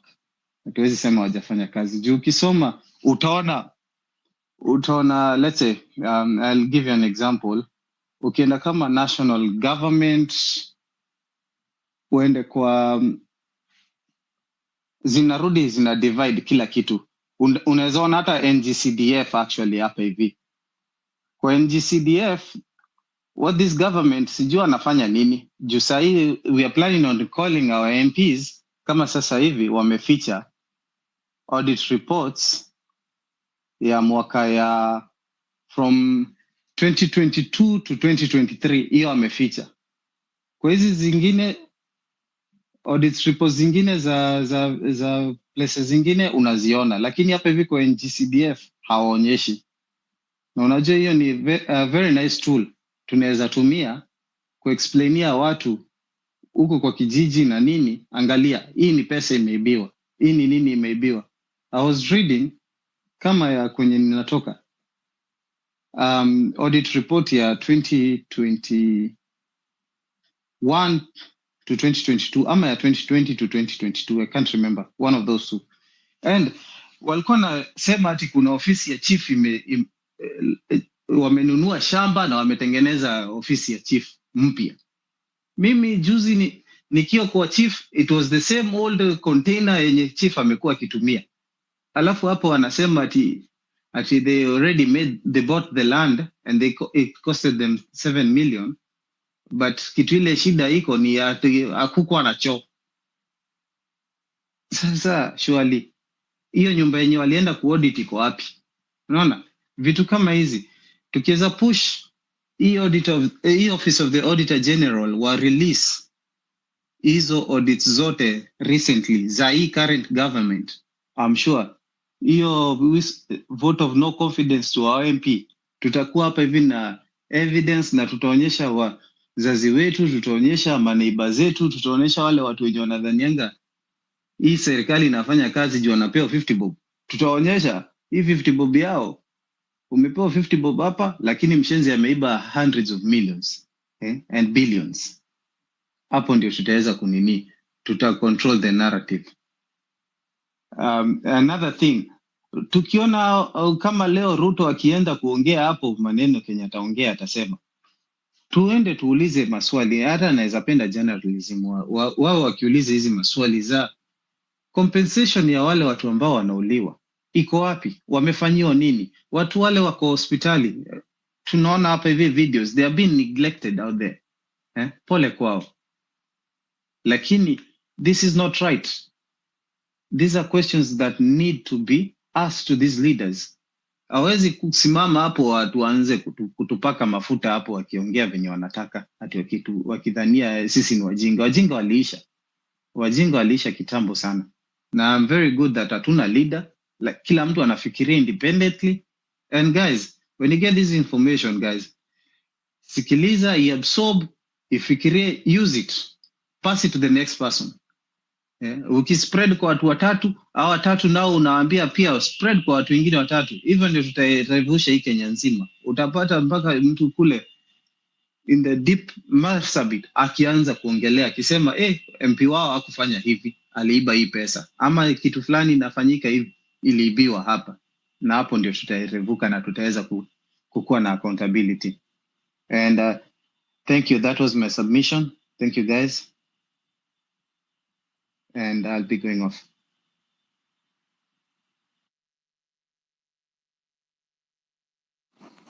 Okay. Who Redemptor. Well, thank you, Ayo and KOT. I don't want to be selfish by asking for a mic the second time, but kuna kitu I want to inform people who are watching us. Our Kenyan youth are very smart. And when I started listening to these forums, I thought we are here to study them. But I think they are the ones studying us. Kuna watu hapo wanakuja tu wanafikiri ati Kenyans are that dumb. Wanasema vile wako Gen Z. Na sauti yao ina sound 45. So I want to say something about the people who are coming here offering, talking about strategy. If you are a person of goodwill, get into the inbox of these young people and offer them support. Because when you come and say you don't seem to have a strategy, you started very well, who discusses strategy on a platform that it can be listened to by everyone? So there are people who are here to study the young people, but the young people are just listening to us. I'll repeat this. Don't send our young people to be butchered by giving them suggestions. Oh, nilikuwa maandamano the other day, na tunasikia tu sauti yako kuwa maandamano. You have upset status quo. There's confusion all over. Right now, we are all sitting waiting to see who will be picked to be CS. That doesn't matter to the agenda that was started. So for wale wamekuja to study Kenyans, maybe speak English for the people who are writers like me, because you're being studied like guinea pigs. What happened? What is it about the Kenyans? So I'll tell you something about Kenyans, even for the Kenyans who don't know, because niko na watoto wa hii rika. They never let you know what they are thinking. They listen to you. You think you're the ones telling them, but they read through you. So what the young people have done, they've mastered the art of letting the older generation get away with murder in terms of their speech and their hypocrisy. So when you come here and you really genuinely want to support the cause, inbox. Hapa kwa hii forum, the other day the journalists went and tried to interview some Kenyans in the protest. Wakasema sio wajinga, you want us to tell you a name, then the next thing tutajipata kwa dam somewhere. So I'll still say they have a power. So the political class, the security agents, they're overworking because they used to stalk people in Facebook page, WhatsApp groups, come and argue with the intellectuals. And then these young people went somewhere, and whatever you went, wherever you went, however you had this conversation, keep doing it because it's working. Topic ya leo ilikuwa Goons wa ODM. Goons don't write a lot. They don't read. They are told what to think. So I'll say in terms of strategy, let me say that word. I hate it now. Ni kama ile word inaitwa stakeholders. The issue right now is the government came and told us Ford Foundation was funding the youth. They have released a letter today written to Ford Foundation, and I have seen the list of those organizations that have received funding. Those organizations operate for good governance, blah, blah, blah, blah. Hiyo pesa haijafikia ujuzi wetu. So if you really care to see a new Kenya and you want to support young people, offer look for a way to offer them assistance. But ukikuja kwa hii forum ukisema, oh, we are divided. Someone who is convicted is convicted. They know that they want change in Kenya. They don't need convincing. So when you say, well, when we started, it was working, you're just discouraging them. And there are people who genuinely have had a lady here who talked about how she was affected by post-election, the tribal clashes, those cleansings they used to do. You're killing their spirit when you come and tell them it's not working. What is not working? They're putting their lives out there to defend their own country. So watu wa rika yangu na wale mnajifanya hapa ati mimi ni GNC. You can hear hata mimi ningekuja hapa nijifanya ni GNC. And I'm speaking Kiswahili deliberately. Because wale watu wa analysts, wale walituchezea akili elections at 2017, they are still here now studying us and trying to see how they will determine how they are going to. The psychology of a Kenyan youth is what they are very smart. So even if you can't police that, you can't beat people into submission not to believe what they believe. And the thing is, they believe that it's time for change. So if you want to help the movement, genuinely want to help the movement, please reach out to IO, reach out to KOT, and any forum you're seeing people are agitating, even if it's the ones who are giving psychotherapy to our young people, because people are going to become mentally disturbed. Some of those people, youth that have been in the field, are going to come back and hurt us because there will be nowhere to channel. Because those organizations that have been listed as receiving aid, I'll tell you, for someone who knows this industry, that Musada is not reaching the citizen youth. It's in the think tank, the organization, their overheads, the ones that are actually in the field collecting data, the ones who are giving some form of help in terms of documenting the atrocities that are being committed against the youth. So kama mko hapa kutustudy na sisi tutawastudy. To sit here and listen to people the whole day, it means it's something you want. So if you want change for Kenya, again, I repeat, reach out to the people who really want to change Kenya and support them. And the last thing I'll say is there's a speaker who said, you don't use Raila. You cannot use Raila. Raila uses us. He has the streets. And so 411 information is he has lost the streets. So he has gone back to the boardroom. The young people are in the streets. Please be safe. Take care of yourself. If you're in the streets and on your online, don't use the same names. And I cannot stand to see people die because of carelessness of saying Twendeni. Because when you go to the streets, sometimes you go alone. The muggers are still working. The criminals